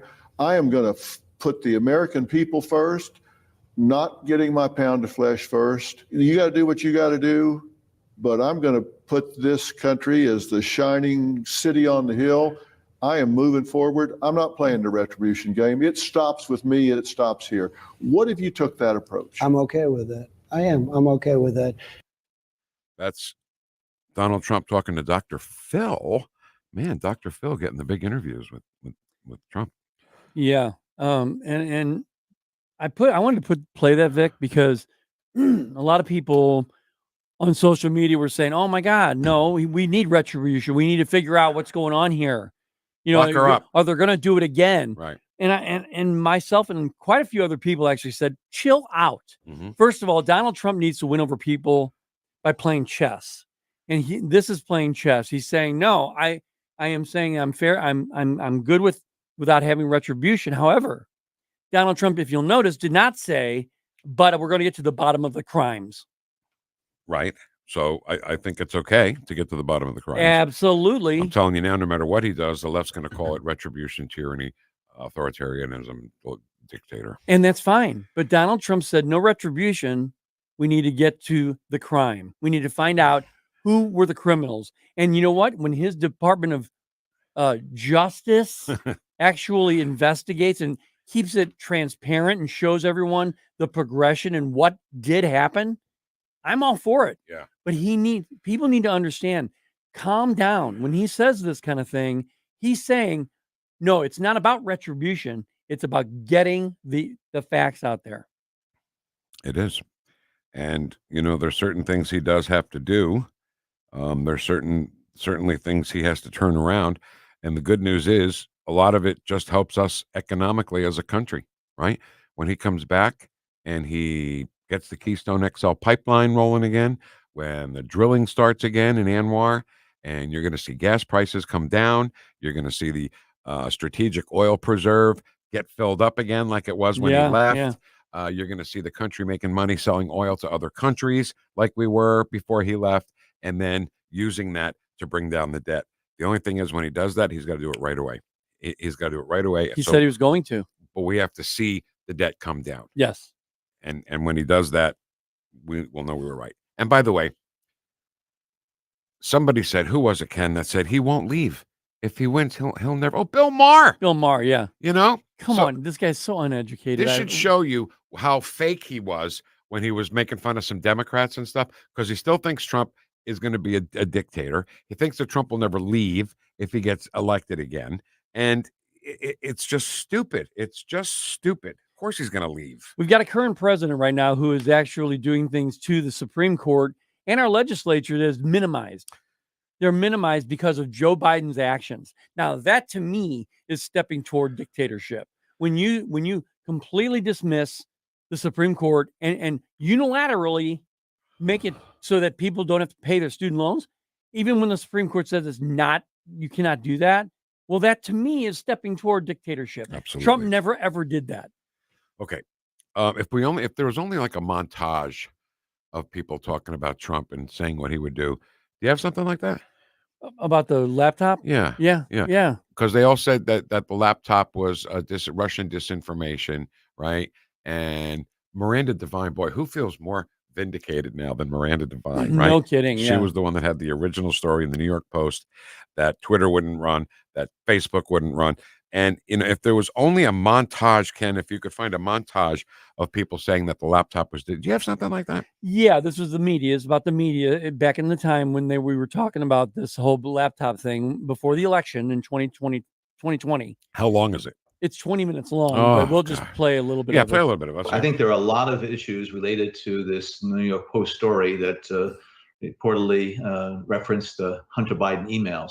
And as I and several of my former colleagues pointed out publicly, John Brennan, it does bear the hallmarks of Russian disinformation. Intel Committee Chair Adam Schiff, who said this discussion over Hunter Biden and the story that came out in the New York Post that is highly questionable and dubiously sourced is part of a Russian disinformation campaign. Well, what I can tell you for sure is that Rudy Giuliani was the source. Let it run, but pot it down so we don't have to hear it, but just let it run because I'm sure it'll be over soon. You want to check the chat box real quick, Ketty? Yeah, let's do that. All right, let's do that. Give me some chat. Go back to that. Is that thing still going? Disinformation right now. Yeah, still disinformation. All right, we'll check in with that from time.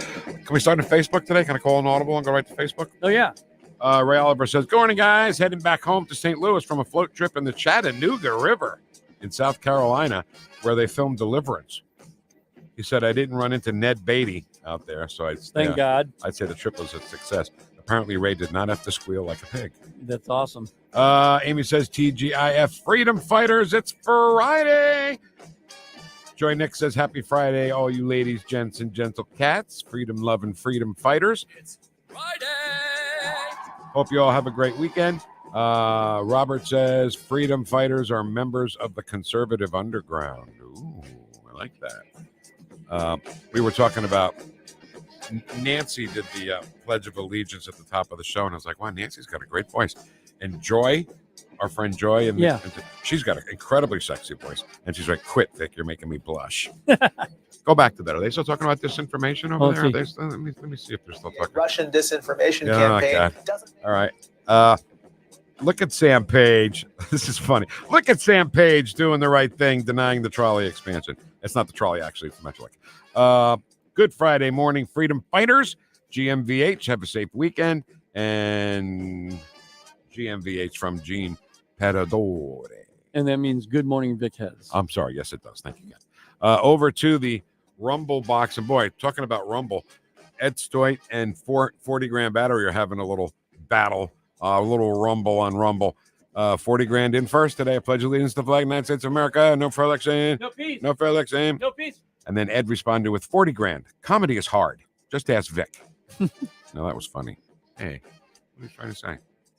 That I'm not pulling off the comedy? No, you are. Are they still talking about disinformation over there in the laptop? The Russians were onto him, and we're using Giuliani's interest. Yes, of course. Ed Stoit's in there too. Pledge of allegiance, flag, United America, no fair election. No peace. No fair elections. No peace. 40 grand. Have you been hijacked? All right, we can't get into the middle of this fight here. You guys, no low blows, no kidney punches. Don says, good morning. Still coming loud and clear in James Island, South Carolina. Love it. Okay, can I do a magic trick? You mind if I just do a magic trick? Yeah, real quick. Yeah. What do I have here in my hand? You have a phone. Okay, ready? What do I have now? Well, it looks the same, but it's a radio. Oh, wow! Your phone is a radio. Magic right before your very ears. So just get our app. You can listen wherever you are, even in St. James, South Carolina. How was my trick? Was it good? That was good. Good morning, Vic Heads. Vic Heads, Trump 2024. You bet. On what the FBI is doing. They're still on it? Yeah. God. Ed Stoit says trolley equals gimmick. Trolley equals money laundering. Boy, they sure have a whole lot of wiggle room when it comes to money laundering with the amount of money it costs to have that thing built. And I'd like to bring up something that we brought up earlier with David Stokes, right? When I said, which is more expensive, putting a Metrolink up and down Jefferson Avenue or just riding a bus? And he's, well, clearly a bus is cheaper. So then at the meeting, nobody said, hey, which is cheaper? Which one would save us some money? The bus? All you got to do. Let's do the bus. Yeah. It's nobody's job to sit at the meeting and say that? Am I stupid? No. Common sense goes a long way sometimes. Oh, it sure does. Thanks, everybody, for being in the chat. Are they still talking about disinformation over there, Ken? What in the hell? Here, hold on. Information was likely Russian disinformation. This by is the media National talking Security about Advisor how Robert much O'Brien, disinformation CIA the Director Hunter Gina Biden Haspel, laptop was. Director of National Intelligence Joe McGuire, White House counsel Pat Cipollone, Attorney General Bill Barr, all told the president not to trust Giuliani, and this was first reported. Okay, the done. Biden Enough. campaign says that this There's about probably 16 more minutes of that. Hey, Lunettes in the chat box said, hey, Rumble listeners and viewers, smash the thumbs up. Yeah. Yeah, let's go. Give us a like, man. Hit the thumbs up thing. Right now, today's show is up to 0 thumbs up and likes. And if you hate it, hit it. That's our new slogan. If you hate it, hit it. Just hit the like thing. How hard is that? Especially if you're taking time to talk in the chat box. Give your fingers a rest and put your thumb to work. Hit the thumbs up. Yeah. All right, when we come back, the Wheel of Audio Clips and a special commemoration during the Wheel of Audio Clips. Some may have been Still? Yeah. God. On 101.9 and 94.1 News Talk STL, #1 for live and local conservative talk. Watch us on our live stream using Rumble, Facebook, and Twitter. You're listening to the Vic Porcelli Show. I honestly, every time I hear you, I feel a little bit dumber for what you say. I have a theory. People talk loud when they want to act smart, right? Correct! Made in St. Louis for St. Louis. It's News Talk STL. I got to tell you, the first time I heard that, watching that SpongeBob episode, I spit my coffee out because Plankton is so loud and obnoxious, and he thinks he's smarter than everybody else. So funny. Okay, so storms are coming this weekend, maybe tonight, tomorrow. When you wake up the next day, take a look at your lawn. If you see some shingles, don't panic. It might not even be your shingles from your roof. It may be somebody else's shingles. Yeah, I don't know. I'm not the expert. The Connors are the expert, but I guarantee you, Goober's either going to come to your house or he's going to call you on the phone. And when he calls, give him the Ken Williams line and say, "Are you Goober?" They hang up on you. Is this Goober? And yeah, they hang up. The Connors will come out and let you know if you had any damage from the storm on your roof or if your roof is just in fine shape. And let's not forget, if you've been in your house for 30 years and you've never changed the roof, well, you might want to have them go up and take a look at it because you never know what you may need. And you may not need a whole big thing, right? Just a little fix them up. So call Connor today at 314-375-7475. They're the best in the business. They're at ConnorRoofing.com, and you go honest estimate, quality work, no goobers, great customer service. Find out yourself. Better Business Bureau gave them an A+, and they have great Google reviews. ConnorRoofing.com, CONNER roofing.com. On the next Larry Connors USA. Strange stories from the Hunter Biden trial. His ex claims that he liked to smoke crack rocks the size of ping pong balls. Larry Connors USA. Now weeknights 6 until 8 on NewstalkSTL. It's the tale of the little pill with the big story to tell. The Pfizer Broadway series presents by popular demand. For 3 nights only, it's Jardiance the Musical. Last time went on, it was easy to see. I'm lowering my A1C. Coming this February 29th, 30th, and 31st to the fabulous Pfizer Theater. Starring that lady in the tan pants and that guy who didn't know that his copier needed to be plugged in to work. Don't miss your chance to see this blockbuster musical. Ask for your A1C discount. It's Jardiance the Musical. February 29th, 30th, and 31st at the fabulous Pfizer Theater. Big story to tell. Larry Connors, USA. Hunter Biden and his artwork. Excuse me, Hunter. Apparently you're afraid of my words. What a coward. The art gallerist apparently claimed that one of Hunter's financial backers purchased most of his paintings for $875,000. What's this? Oh, it's a scribble, but really it's a man walking into his future and seeing his past at the same time. You are the epitome of white privilege. They were laundering money, and he had all of his friends coming forward to help him out. Larry Connors, weeknights at 6 on NewstalkSTL. Fox News commentary. Did you know the Biden administration quietly dismissed over 350,000 asylum applications? Well, you do now. I'm Tommy Lahren. More next. Hi, I'm Martha Stewart. Every year, more than 4 million pets enter shelters here in the United States. My friends at American Humane have been helping animals since 1877. The goal is to ensure that pets have a safe shelter, especially during natural disasters. Adopting a shelter pet allows shelters to help more animals awaiting care. Please consider adopting today and take some time to learn more about American Humane's other work at americanhumane.org. President Biden and Democrats pretend they don't know why millions of illegals are abusing our asylum process, but it's really no big mystery. Since 2022, Joe's administration has dismissed over 350,000 asylum applications, essentially granting amnesty to those folks. A report published by Syracuse University's Transactional Records Access Clearinghouse proves it. Those hundreds of thousands of asylum cases were simply closed by the U.S. government. These hundreds of thousands have been deemed not a threat and just allowed to stay here. They aren't required to check in with authorities, and they're free to go anywhere in the country without fear of deportation. Is it really a wonder so many are abusing our system? Why not? They get away with it. Do not be fooled by Biden's executive order. He has no appetite to solve the actual problem. I'm Tommy Lahren, and you can watch my show, Tommy Lahren is Fearless, at Outkick.com. The Wheel of Audio Clips, brought to you by Senior Memorial. Give Benjamin Schaefer a call at 314-866-8886 or visit memorialplans.com. Senior Memorial Heritage Protection.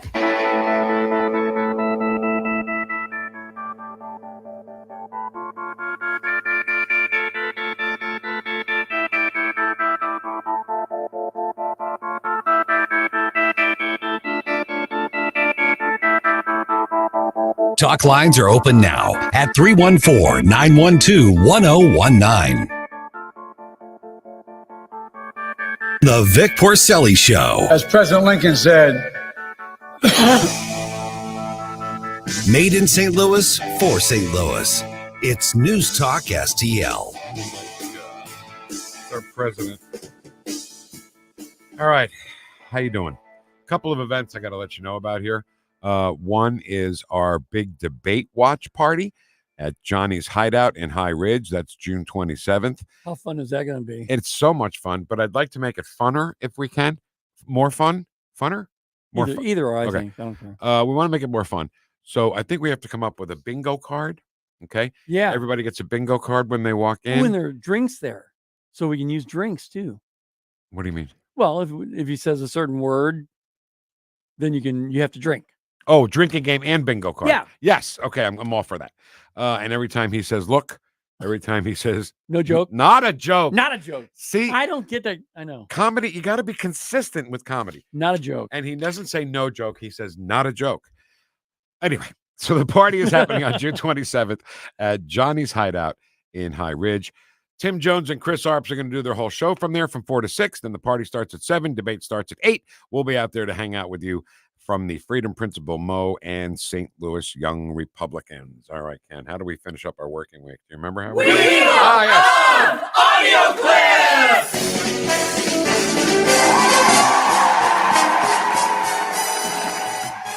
It's America's favorite game show, The Wheel of Audio Clips. Here's the host of Wheel of Audio Clips, Vic Porcelli. Thank you, Jim Osmond, very much. Thank you, everybody. Thanks to our studio audience for coming. Whoa, look at Joy and Nancy in the front row there. Came by. You girls are great. It's the Wheel of Audio Clips. Now, you've been listening to talk radio for a long time, I'm sure, right? We're not the first talk radio show people listen to. And you've heard them sometimes get to Friday and say, well, let's hear the best clips of the week. Yeah. Here's Joe Biden. Here's Donald Trump. That's all this is. We're just trying to make it a little fun. That's all. That's all. So Ken takes all the audio that we played all week, puts it on the big wheel, we spin the wheel, and then wherever it lands is what we have to hear. And I say have to hear because it doesn't always land on people that we want to hear. Right. So it's people that we have to hear. Ken, give that wheel a spin and give me somebody good, will you? No Biden, no Biden. Hey, no Biden rhymes with Joe Biden. Isn't that funny? Wow, no Biden. Joe Biden, no Biden. No Biden. No Biden. 2024. Oh, no Biden. No Biden 2024. Trump? Oh, one spot away Wow. from Donald Trump.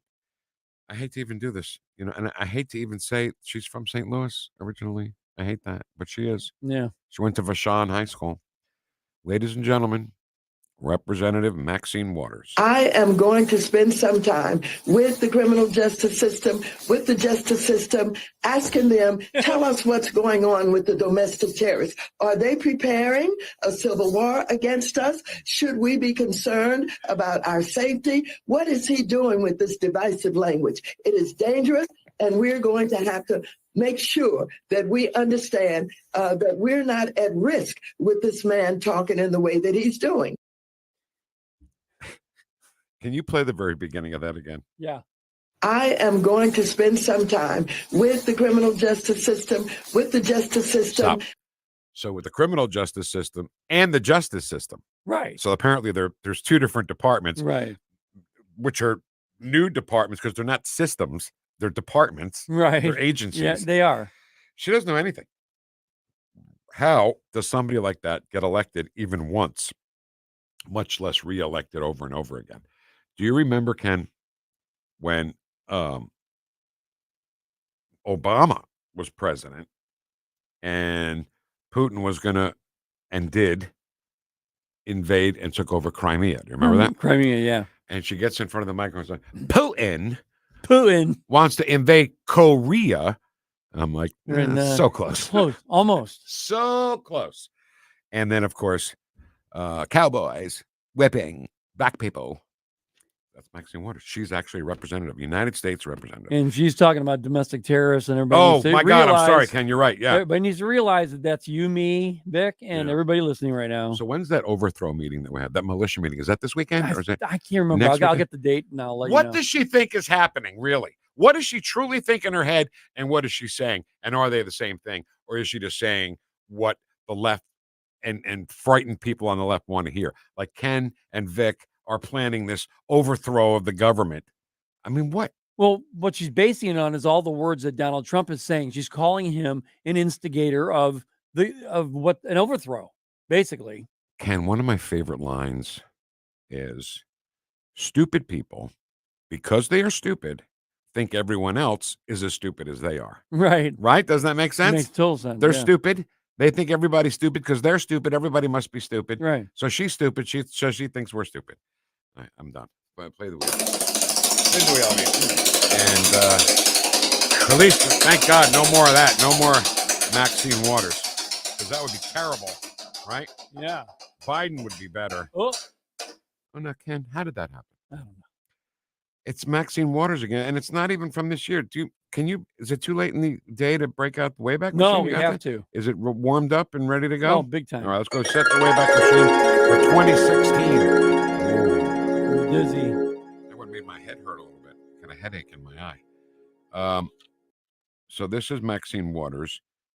This is her peaceful speech, right? Yeah, bringing people together. Bringing people together. And if you see anybody from that cabinet in a restaurant, in a department store, at a gasoline station, you get out and you create a crowd. And you push back on them. And you tell them they're not welcome anymore, anywhere.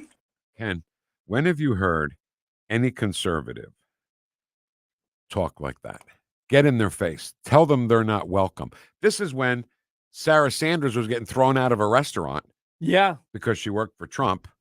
I mean, what about Gorsuch? We're coming after you. Coming after you, Gorsuch. I'm talking to you, Kavanaugh. Yeah. They're the violent ones. I'm sorry to tell you. They are the violent ones. I would put their hate speech up against Donald Trump's any day, and let's compare. Let's compare what Donald Trump says and what these people are saying. And can I just say, from a technical point of view, you're a producer, Ken, and if you're a United States representative, you can't get a better sound system than that. No kidding.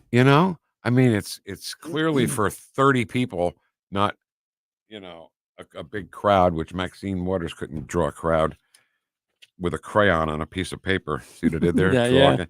All right, get us back to the present here, and then we'll.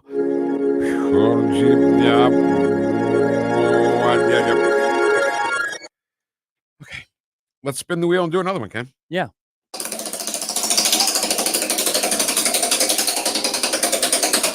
I don't think it's possible to have another Maxine Waters. That would be absolutely. Oh my God! Right next to Maxine Waters, is Megyn Kelly, who, you know what? She would be great if she wasn't so hideously ugly. Yeah. Yeah. If she could just be a little better looking. Kidding.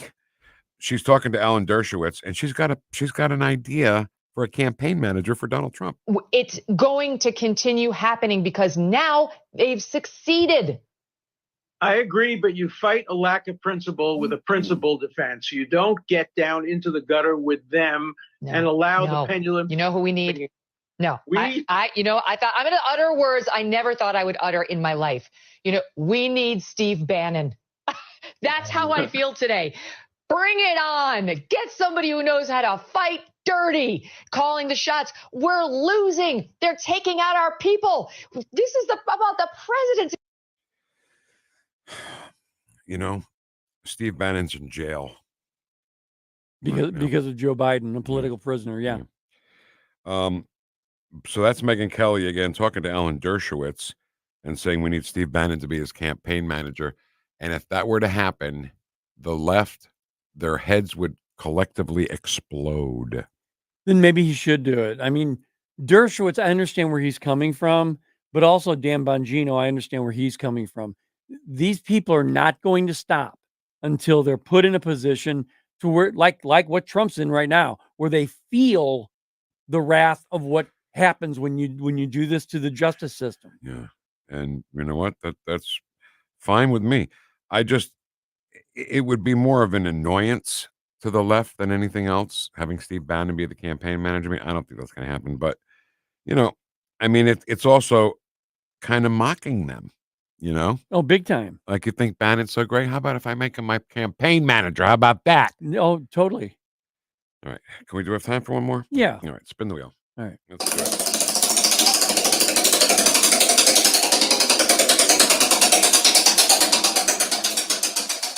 All right. Let's see what we got here. Oh, okay. I love this. So yesterday was D-Day, as we know, and the commemoration was happening at Omaha Beach there in Normandy, France. And we talked a lot at length about D-Day yesterday. Yeah. Because it's important. It's important that people don't forget, Ken, because this is it as far as milestone anniversaries go. This was 80 years. In 5 years will be 85 years. I don't think any of the old timers will still be around. No. And I got to tell you, the commemoration of D-Day has been happening for decades, right? When a lot of those guys who stormed Normandy were still alive. Yeah. And there were big crowds of World War II veterans. I know I talk about my dad a lot, but, the 787th Tank Battalion, they used to go meet every year in Pennsylvania. They used to get together and have a weekend together and talk and play cards. Yeah, and that's stuff. cool. And then one by one, they just, are gone.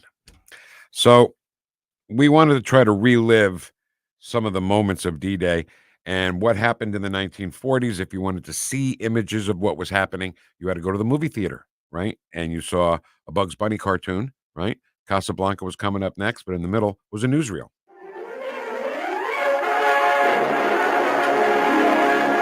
In the early dawn of D-Day, June 6, 1944, the largest battle armada in history heads across 80 miles of rough channel water from England to the northern coast of France. Barrage balloons and a massive concentration of air and surface guns protect the 4,000 warships, transports, barges, craft of every kind in the invasion convoy. Here is the major striking force of the greatest military undertaking the world has yet known. Here, after years of building, equipping, training, after months of minute, intense tactical planning, here is the decisive thrust at Hitler's Europe. All right, so there you go. That's how we saw it on, the newsreels about D-Day. All right, listen. Ken, wait a minute. Before we go, can we give the wheel a final spin? Let's do that. For Pat Sajak, because it's tonight's his last night. Give that wheel a final spin. All right, that's all I got. Thanks, Pat. You've been fun to watch. You really have. You know that final spin never lands on bankrupt? Did you ever notice that? Yeah. That final spin always lands on a dollar amount. Huh. Crazy. All right, we got to go. Thank you so much. Are we there? Are we on to the... so do I say it now about the record player? can. Okay. Thanks so much for having the record player on at night. Listen to us this morning. Make sure you have the record player on at night. I don't know how I would do the show without Ken Williams. Listen, have a great weekend. Thank you so much for listening. And thank you all for serving. And thanks to those veterans on D-Day. Yeah. Bongino's next on News Talk STL. We'll see you Monday, 9 a.m. Don't be late. I'm late. I'm going to be late. You can't be late.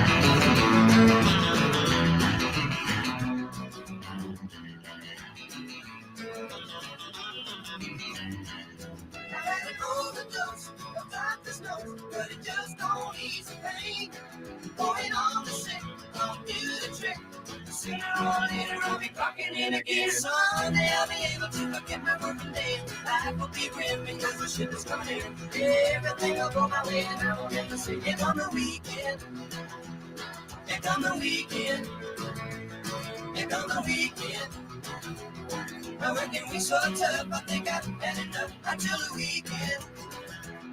Here come the weekend. Here come the weekend. Here come the weekend. Tony Colombo here, along with Tim Jones for Rodney and Jen Wallner, the Wallner home selling team at Berkshire Hathaway. Rodney and Jen are the #1 home selling team in the area, and I could say that from personal experience. They sold our old home faster and for more money than we thought possible, which put us in a great position as we tried to find our perfect new home. And with help from the Wallners, that's exactly what we did.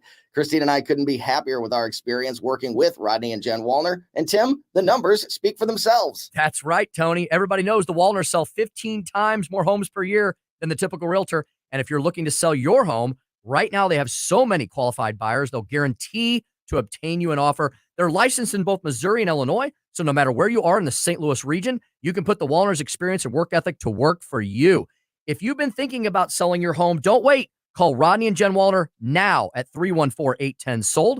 That's 314-810-SOLD. 314-810-SOLD for the Wallner Home Selling Team. From home improvement to replacement, do-it-yourself electrical projects can be shocking. That's where Grasser Electric can help. They've been lighting up St. Louis for years. From ceiling fans and dimmer switches to repair or replacing your electric. No job is too big or too small for your home or business. Grasser Electric will even install emergency backup generators. So call Grasser Electric today before the sparks start to fly. 636-441-5200 or go to grasserelectric.com.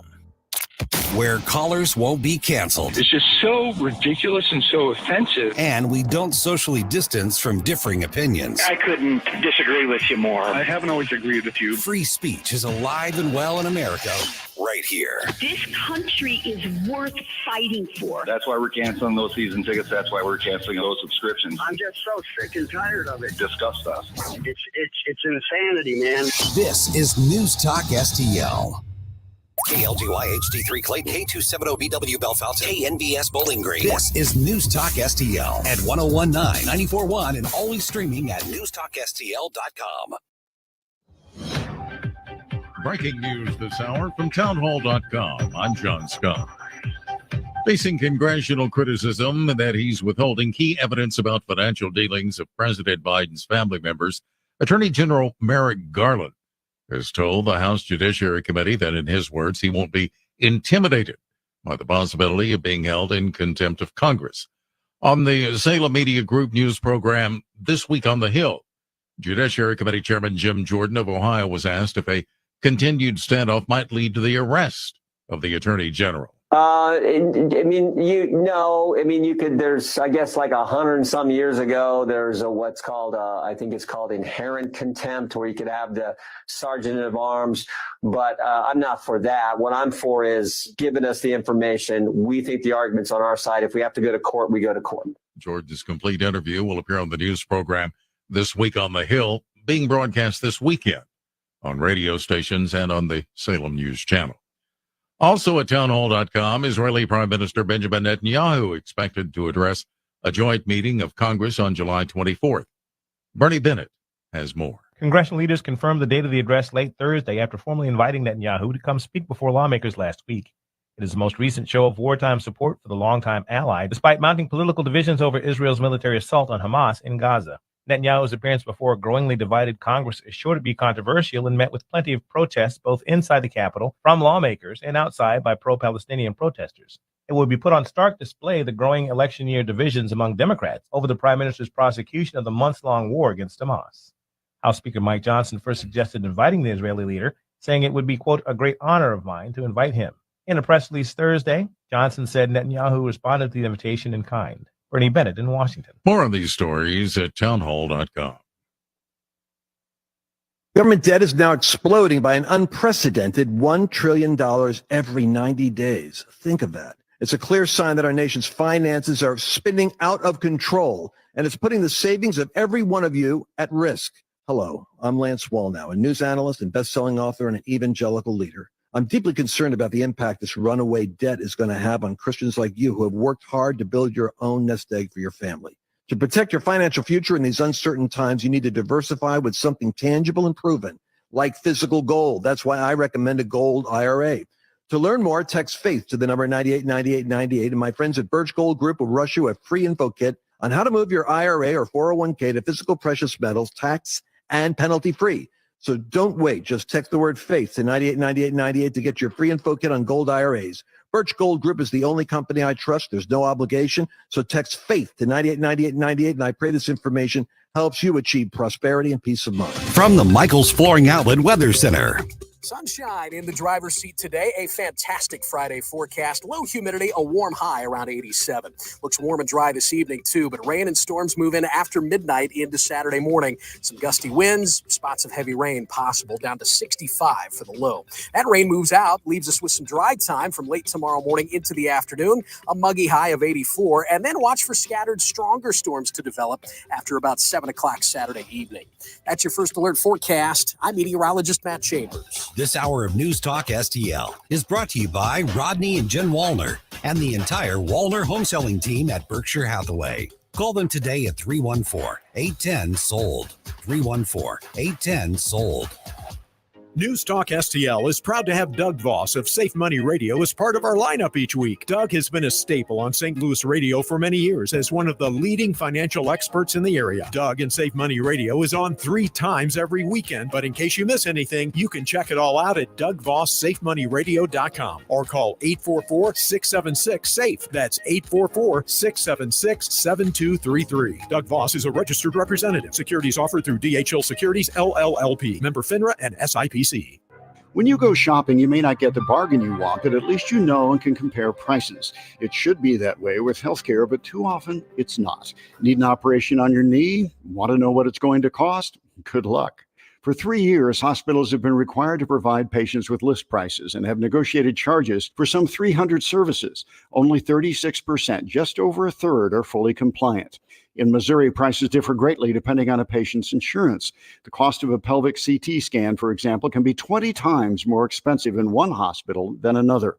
Price transparency allows patients to compare providers, forces hospitals to compete on price, and helps insurers negotiate lower rates. State law should require all healthcare providers to publish prices in a user-friendly form. What we don't know is costing us. The price of healthcare shouldn't be a secret. Check out our 2024 blueprint, Moving Missouri Forward at ShowMeInstitute.org. The Show Me Minute has been brought to you by Show Me Institute and Show Me Opportunity. My sponsor, McGuire Moving, has job openings for drivers and movers, offering competitive pay. You can be off every night if you want or on the road. You're off every other weekend. Full benefits, insurance, paid vacations. But McGuire is a very good company. So here's a very important requirement. You must excel in making customers happy. Full or part-time job? More information, go to McGuireMoving.com. Apply online at McGuireMoving.com/careers. If you have a phone, you have a radio. Download the News Talk STL app. Love the News Talk STL app. On my way to work in the morning. Usually I'm in the car. I listen on the app in my car every morning going to work. Download the News Talk STL app and listen anytime, anywhere.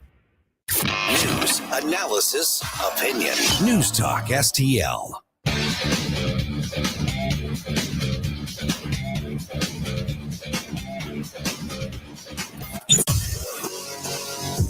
From the NYPD to the Secret Service to behind the microphone, taking the fight to the radical left and the putrid swamp. You're listening to the Dan Bongino Show. Filling in for Dan, Jim Verdi, and Evita Duffy Alfonso. Yes, the oatmeal god has spoken again today. He was over embarrassing the country in France again. I've got that coming up for you in just a second. Good afternoon. It's Jim and Evita here with you today. We're going to treat it like an open line Friday in honor of the man who used to occupy this slot, the great Rush Limbaugh. So open line Friday here today. 844-484-3872 if you want to get in on us. Evita, did you catch any of the speech today that Joe Biden gave? I'm just curious to your initial thoughts on what he said. Well, I did catch his speech yesterday, not today, but yesterday, and how embarrassing it was, pontificating about Ukraine, obsessing over it while we're supposed to be honoring the veterans who sacrificed so much during World War II. Exactly. And so that's the thing, is you're over there, you have these men that are 100 plus years old. This is most likely going to be their last time that they ever get to go to the beaches of Normandy. And instead of honoring them, you decide to go over there and make a political statement. It's horrible. What I want to do is I want to do a little compare and contrast now. Let's go back 40 years where another president that we had that the press kept insisting was over the hill. He was losing it mentally. He was too old to be president. He was, he just didn't have his mental capacities about him. Ronald Reagan, on the 40th anniversary of D-Day, made a speech at Point 20, and let's see what that sounded like. Their mission was one of the most difficult and daring of the invasion, to climb these sheer and desolate cliffs and take out the enemy guns. The Allies had been told that some of the mightiest of these guns were here, and they would be trained on the beaches to stop the Allied advance. The Rangers looked up and saw the enemy soldiers, the edge of the cliffs, shooting down at them with machine guns and throwing grenades. And the American Rangers began to climb. They shot rope ladders over the face of these cliffs and began to pull themselves up.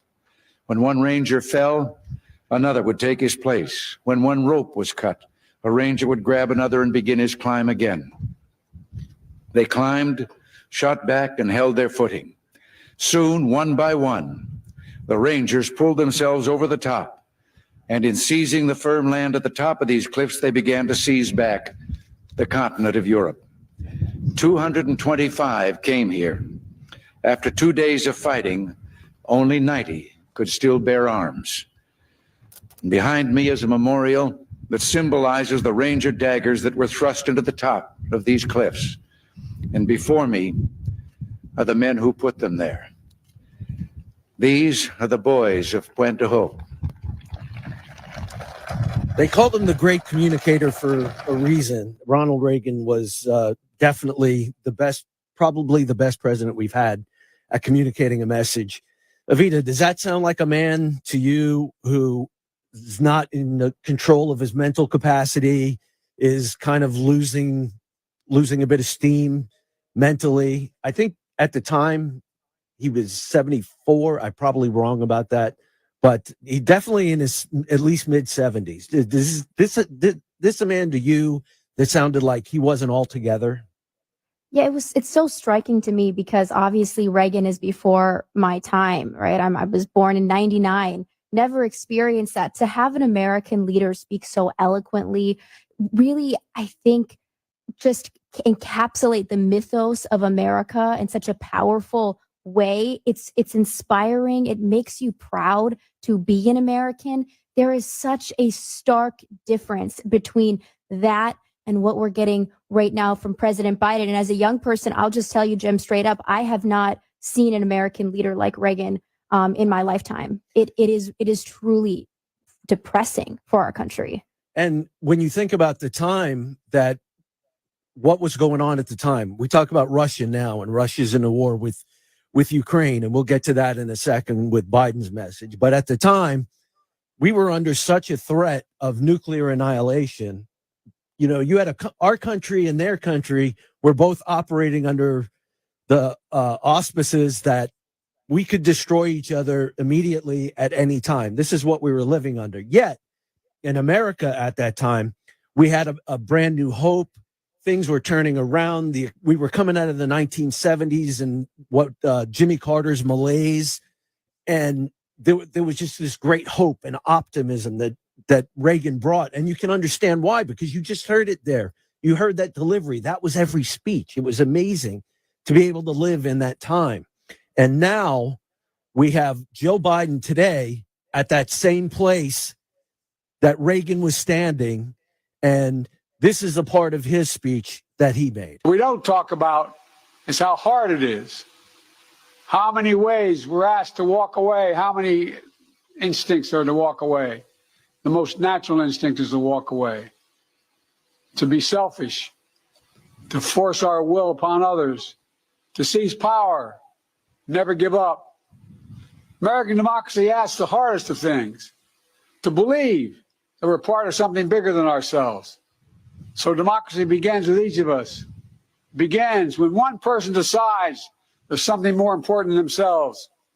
When they decide the person they're serving alongside of is someone to look after. When they decide the mission matters more than their life. When they decide that their country matters more than they do. That's what the Rangers at Pointe du Hoc did. That's what they decided. That's what every soldier and every Marine who stormed this beaches decided. A feared dictator had conquered a continent, had finally met his match. Because of them, the war turned. They stood against Hitler's aggression. Does anyone doubt that they would want America to stand up against Putin's aggression here in Europe today? They stormed the beaches alongside our allies. Does anyone believe these Rangers would want America to go it alone today? They fought to vanquish a hateful ideology in the 30s and 40s. Does anyone doubt they wouldn't move heaven and earth to vanquish hateful ideologies of today? And by hateful ideologies of today, he's basically trying to compare Trump to Adolf Hitler again. That's what he's doing. I mean, it was a nice attempt at trying to capture what those people were going through. But when he talks about force our will and seize power, he's trying to talk about Donald Trump right there. But it's basically a massive case of projection, because that's what this guy has done. And that's what this guy is doing. He doesn't realize the dictator that he thinks he's talking about is him. Right. I mean, it's so divisive, Jim. It's so out of touch. I mean, and let's actually talk about Ukraine for a second, because he wants to make these false equivalencies with Ukraine in the past. Okay, fine.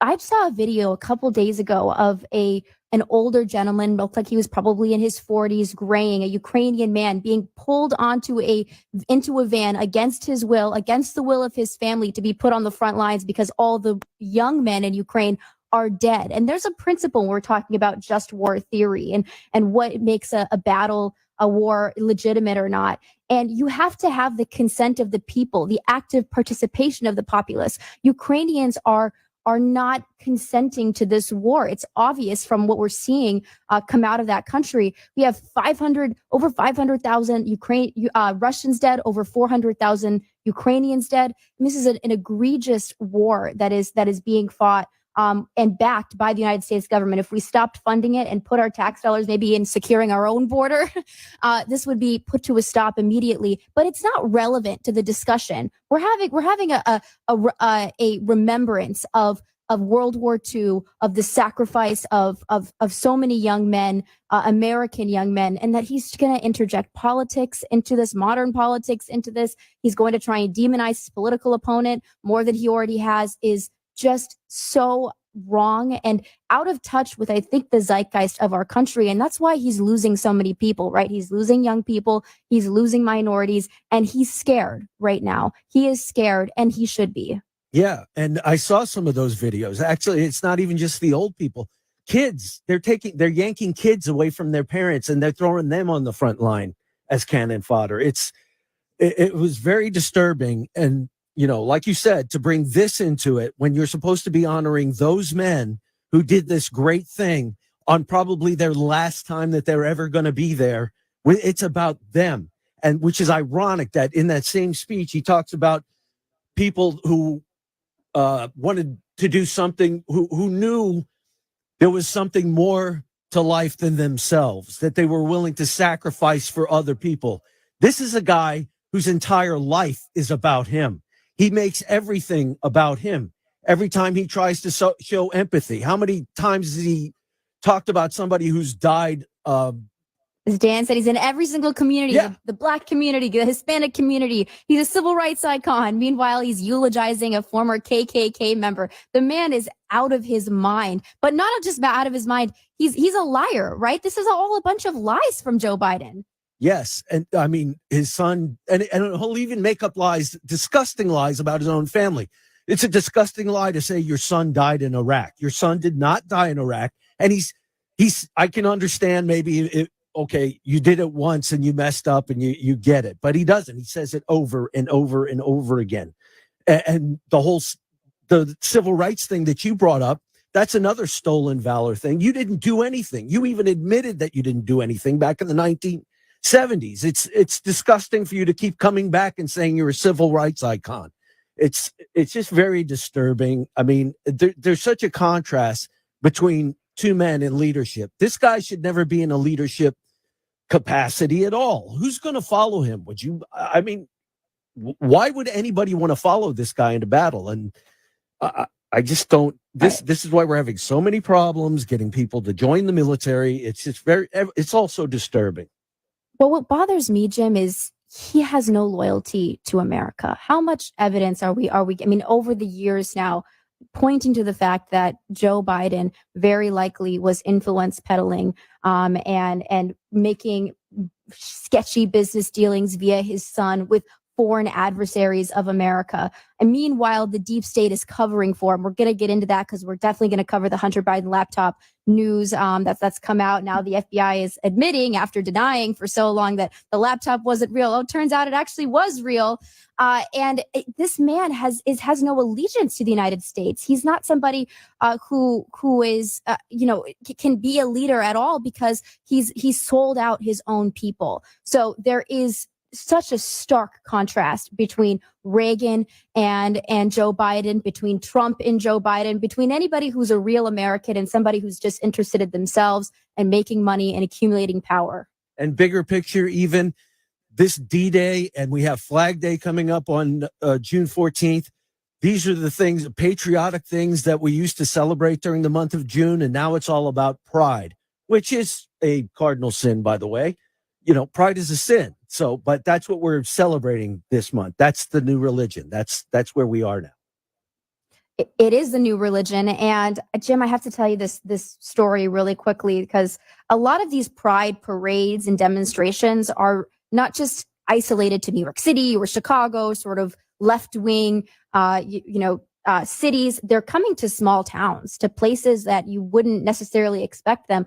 I have a friend, his name is Ross McKnight. He's from a small Catholic community, Christian community in Louisiana, and they had a pride parade on June 1st in his town. And he viewed it, I think rightfully, as an infiltration of a Catholic community trying to subvert the morals and values that group of Catholic citizens has. And he organized all of the Catholic men to do a prayer demonstration alongside the parade route of this pride demonstration. And they prayed the rosary and they did some Latin mass chanting. And I think, Jim, that is the way that you address these pride infiltrations of small, Christian hometowns. You have to face them head on, and you have to demonstrate that we are still a Christian country. We can't just sit back and allow them to take over our communities with no pushback whatsoever, because it's so much is at stake. The family itself is at stake with this subversive pride movement. All right, preach. You're absolutely right. 844-484-3872, 844 the USA. It's kind of like an open line Friday today. You want to get on with me and Evita? More than happy to have you. It's Jim and Evita filling in on the Dan Bongino Show. Bongino. Folks, it's another day and another breaking news story buried. It's not because they don't know what's happening. They'd rather talk about anything else than what's really going on.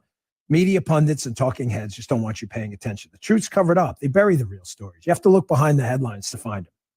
Prepare for what's being hidden with My Patriot Supply. Since 2008, My Patriot Supply has helped millions of Americans get ready for the worst.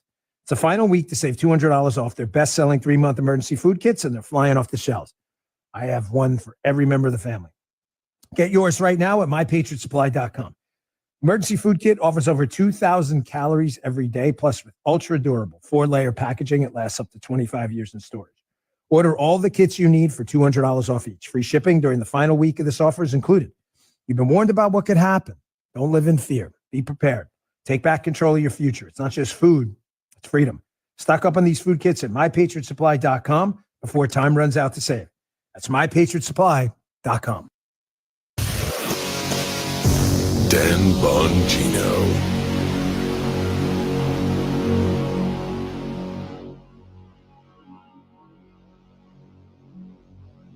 What do Dan Bongino, Ben Carson, and Bill O'Reilly all have in common? They all have books in the NewstalkSTL book club. Gabe Pfeiffer here from the Mike Ferguson in the Morning Show with Katie Fitzpatrick from Columbo and Katie. Every day we talk to some of the sharpest, most well-informed, and influential people in America. So we decided to make it that much easier to find their work to keep you in the know. Just go to NewstalkSTL.com, click the News and More tab, and then the NewstalkSTL Book Club link. Happy reading. Go to NewstalkSTL.com/book club. Hello, this is Eric from Newsteaders Fine Jewelry. If you are looking for a local family-owned jewelry store, come in and meet the Newsteaders Fine Jewelry family, a St. Louis tradition for over 60 years. Let us introduce you to unique and one-of-a-kind pieces. While here, we'd be happy to examine and professionally clean your jewelry at no charge. If it does need some maintenance, we can give you an estimate right then, and all of our repairs are done on site. Visit us at wilddiamonds.com. Hi, it's Dr. Randy Tobler, along with daughter Sammy Tobler-Gregory, a team member here at our family-owned Body of Health Direct Primary Care Practice. Sammy, what are patients telling you about their experience at Body of Health? I can't tell you how many patients I've had come to me and tell me they just so appreciate getting to sit across the table with their doctor and chat about whatever's going on with their healthcare needs for however long they need. Want to learn more about healthcare the way it ought to be? Schedule a discovery call at bodyofhealth.com. That's bodyofhealth.com. Hello, fans of the paranormal. I'm Frankie, host of the newest show on NewstalkSTL on a Garage. And we'll be discussing everything paranormal, from ghosts, demons, hauntings, and aliens to Skinwalker, Bigfoot, fairies, and the Chupacabra. Every Saturday night between 9 p.m. and 10 p.m., me and Jeremy will discuss mysterious events in St. Louis and surrounding areas, including gateway families and unsolved true crimes. That's right. It's all right here exclusively on News Talk STL from 9 p.m. to 10 p.m. every Saturday night. Tim Jones here, inviting you to join the Veterans Committee of the Eureka Pacific Elks Lodge 2644 as they host a cornhole tournament and BB gun shoot at the lodge on Saturday, June 22nd. For more information, visit eurekapacificelks.org. Every day, the men and women of the United States Marine Corps stand ready to defend the American way of life.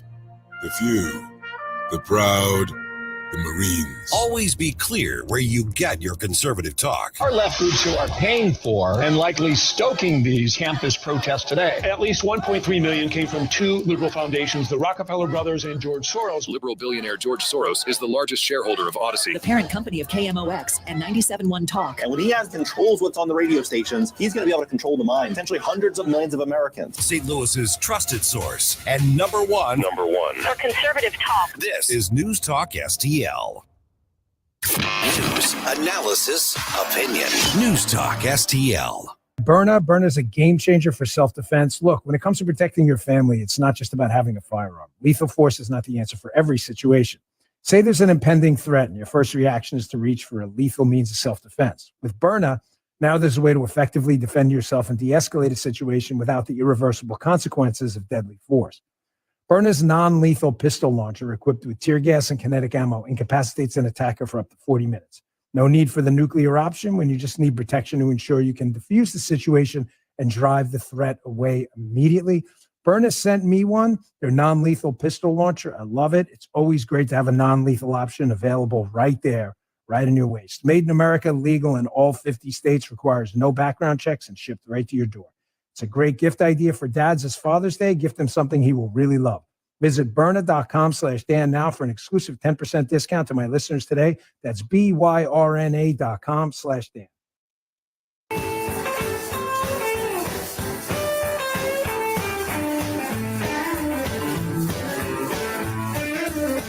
Turn it up to make sure your liberal neighbors finally hear some common sense. The Dan Bongino Show. And you got producer Jim and Avita Duffy bringing it to you today. We got the common sense for you. We're going to go to the phones. Let's see. We got Butch. Butch, what you got for us today? Yeah, guys, good morning. Happy Friday. God bless America. Amen. You know, I was listening to the news at the top of the hour a little while ago, and they brought up that Jill Biden been over there for the Normandy, the D-Day thing.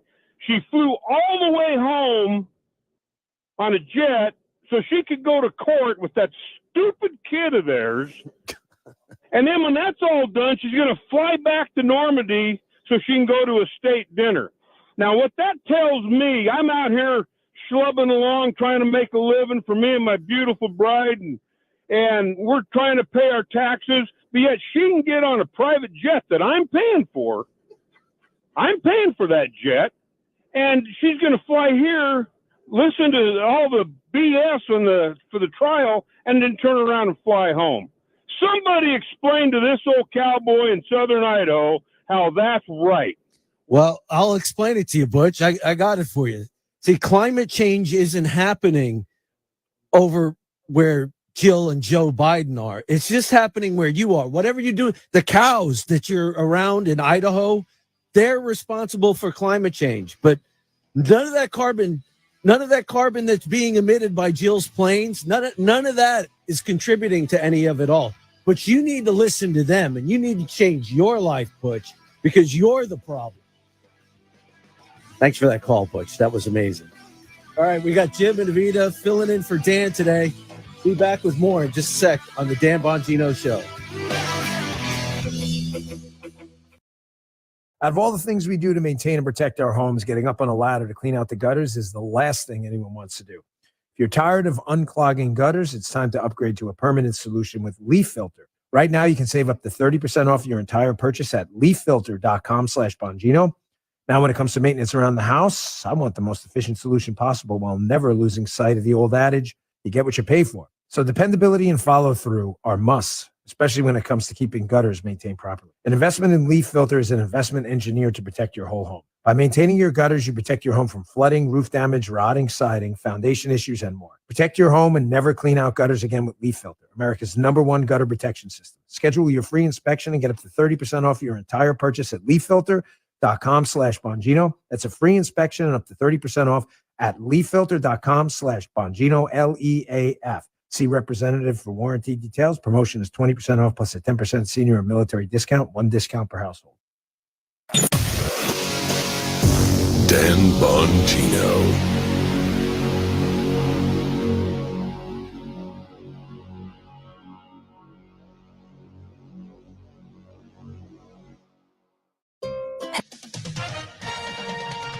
With SRN News, I'm John Scott. President Biden has spoken from Pointe du Hoc, marking his second trip to Normandy during his visit to France for the 80th anniversary of D-Day.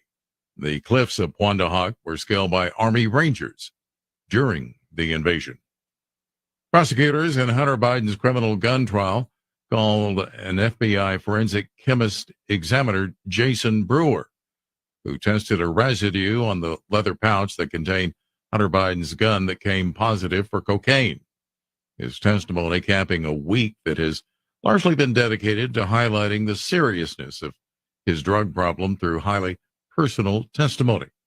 Biden has pleaded not guilty to 3 felonies. The Dow had 62 points and the NASDAQ is up 36. This is SRN News.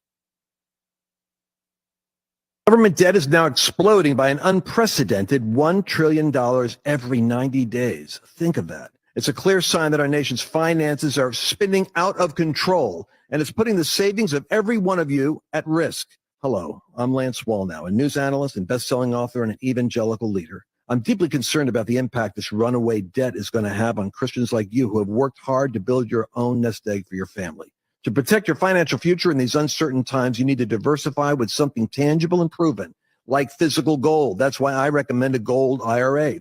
To learn more, text FAITH to the number 989898, and my friends at Birch Gold Group will rush you a free info kit on how to move your IRA or 401k to physical precious metals, tax and penalty free.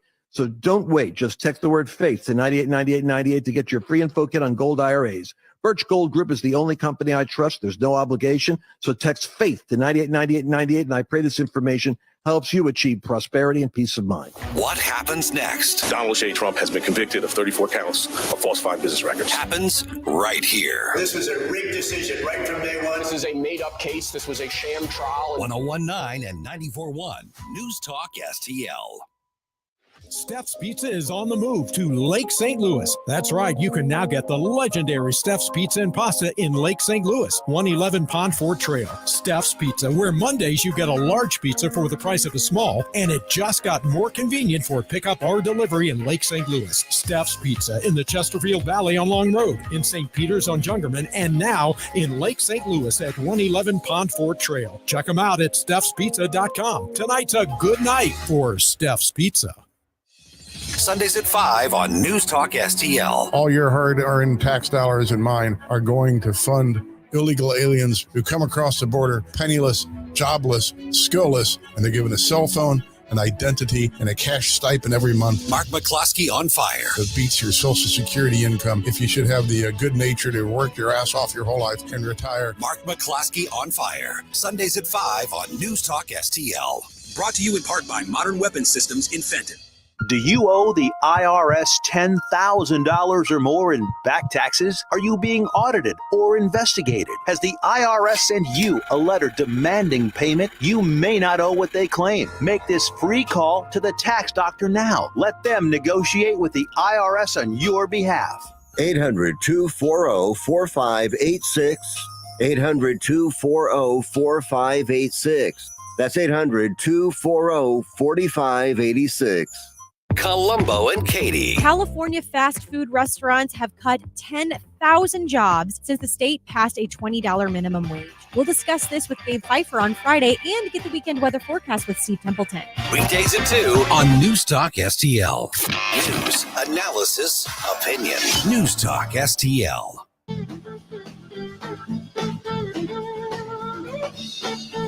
Any questions? Call 8444-the-USA to get the answers. 844-484-3872. The Dan Bongino Show. We need a COVID reckoning, Jim. We need a COVID reckoning. I lived in Chicago for 4 years while I was in college, and I have to tell you, I am a survivor.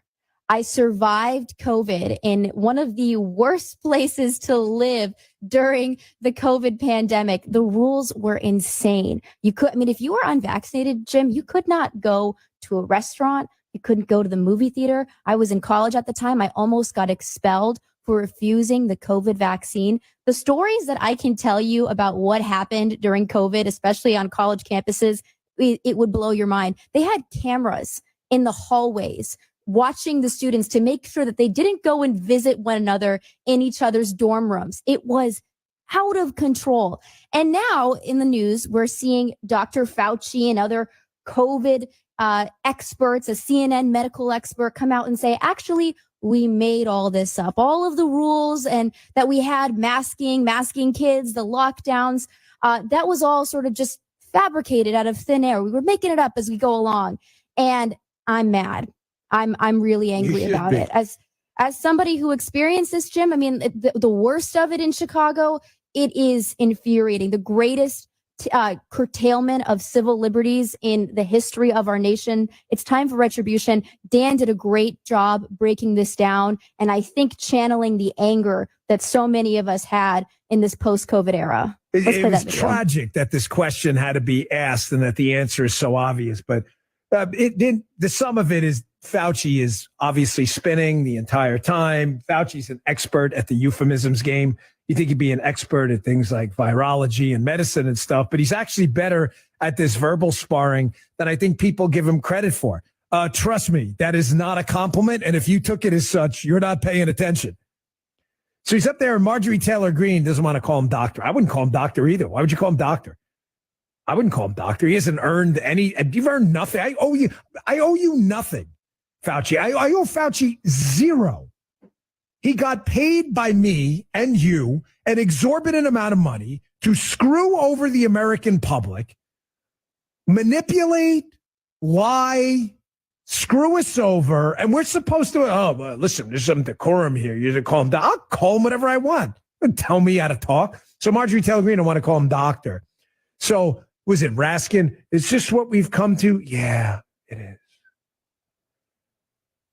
And you did it on the left. Yeah, you did this. Whether it's last Thursday and the fake conviction and the fake trial of Donald Trump, or the revelation that Dr. Fauci and his team were avoiding FOIA requests, covering up information, and lying to the American public while you were paying them all an exorbitant amount of money. How dare you, as a Democrat, ask the dumb, almost rhetorical question at this point? Is this what we've come to? No, it's not what we've come to. It's what you drew us into. We didn't ask for this. Do you even understand what conservatism is about? It's about conserving the good parts of the United States, understanding we've had a partially troubled past, but we're a great country, and getting rid of the bad stuff. The essence of conservatism is we respect everyone's civil liberties, and by civil liberties, we mean their economic liberty, their healthcare liberty, their educational choices, and their liberty there. Liberty's a real thing. It's not a bumper sticker. and you respect ours. The essence of it is leave me the hell alone and I'll leave you alone. We'll all agree on a basic set of laws, some contracts, interstate roads, a functioning legal system, and a military, and stay out of my way. That's not you dipwads on the left. You got to keep poking the bear. Your kids are going to be told how to have sex in 3rd grade. We're going to tell your boy he's a girl, and then we're going to hide it from the parents. We're going to investigate your president, spy on your president, try him on 62 million fake charges, run up the national debt, steal your health care choices, send your kids to crap schools, steal your money, steal your wealth, tax you into oblivion. You can't leave us, and we don't want anything to do with you idiots. Matter of fact, the biggest thing about New York, its most attractive feature, is freaking escaping it. This Fauci hearing right now is no different than the Star Chamber trial that went down on Thursday with Donald Trump. It's no different. It's indicative of what the left wants. Discretionary outcomes, the unraveling of law and order, collective power at the top, and don't question them. You got to see the left at this hearing with Fauci. It is the embarrassment it's cringeworthy.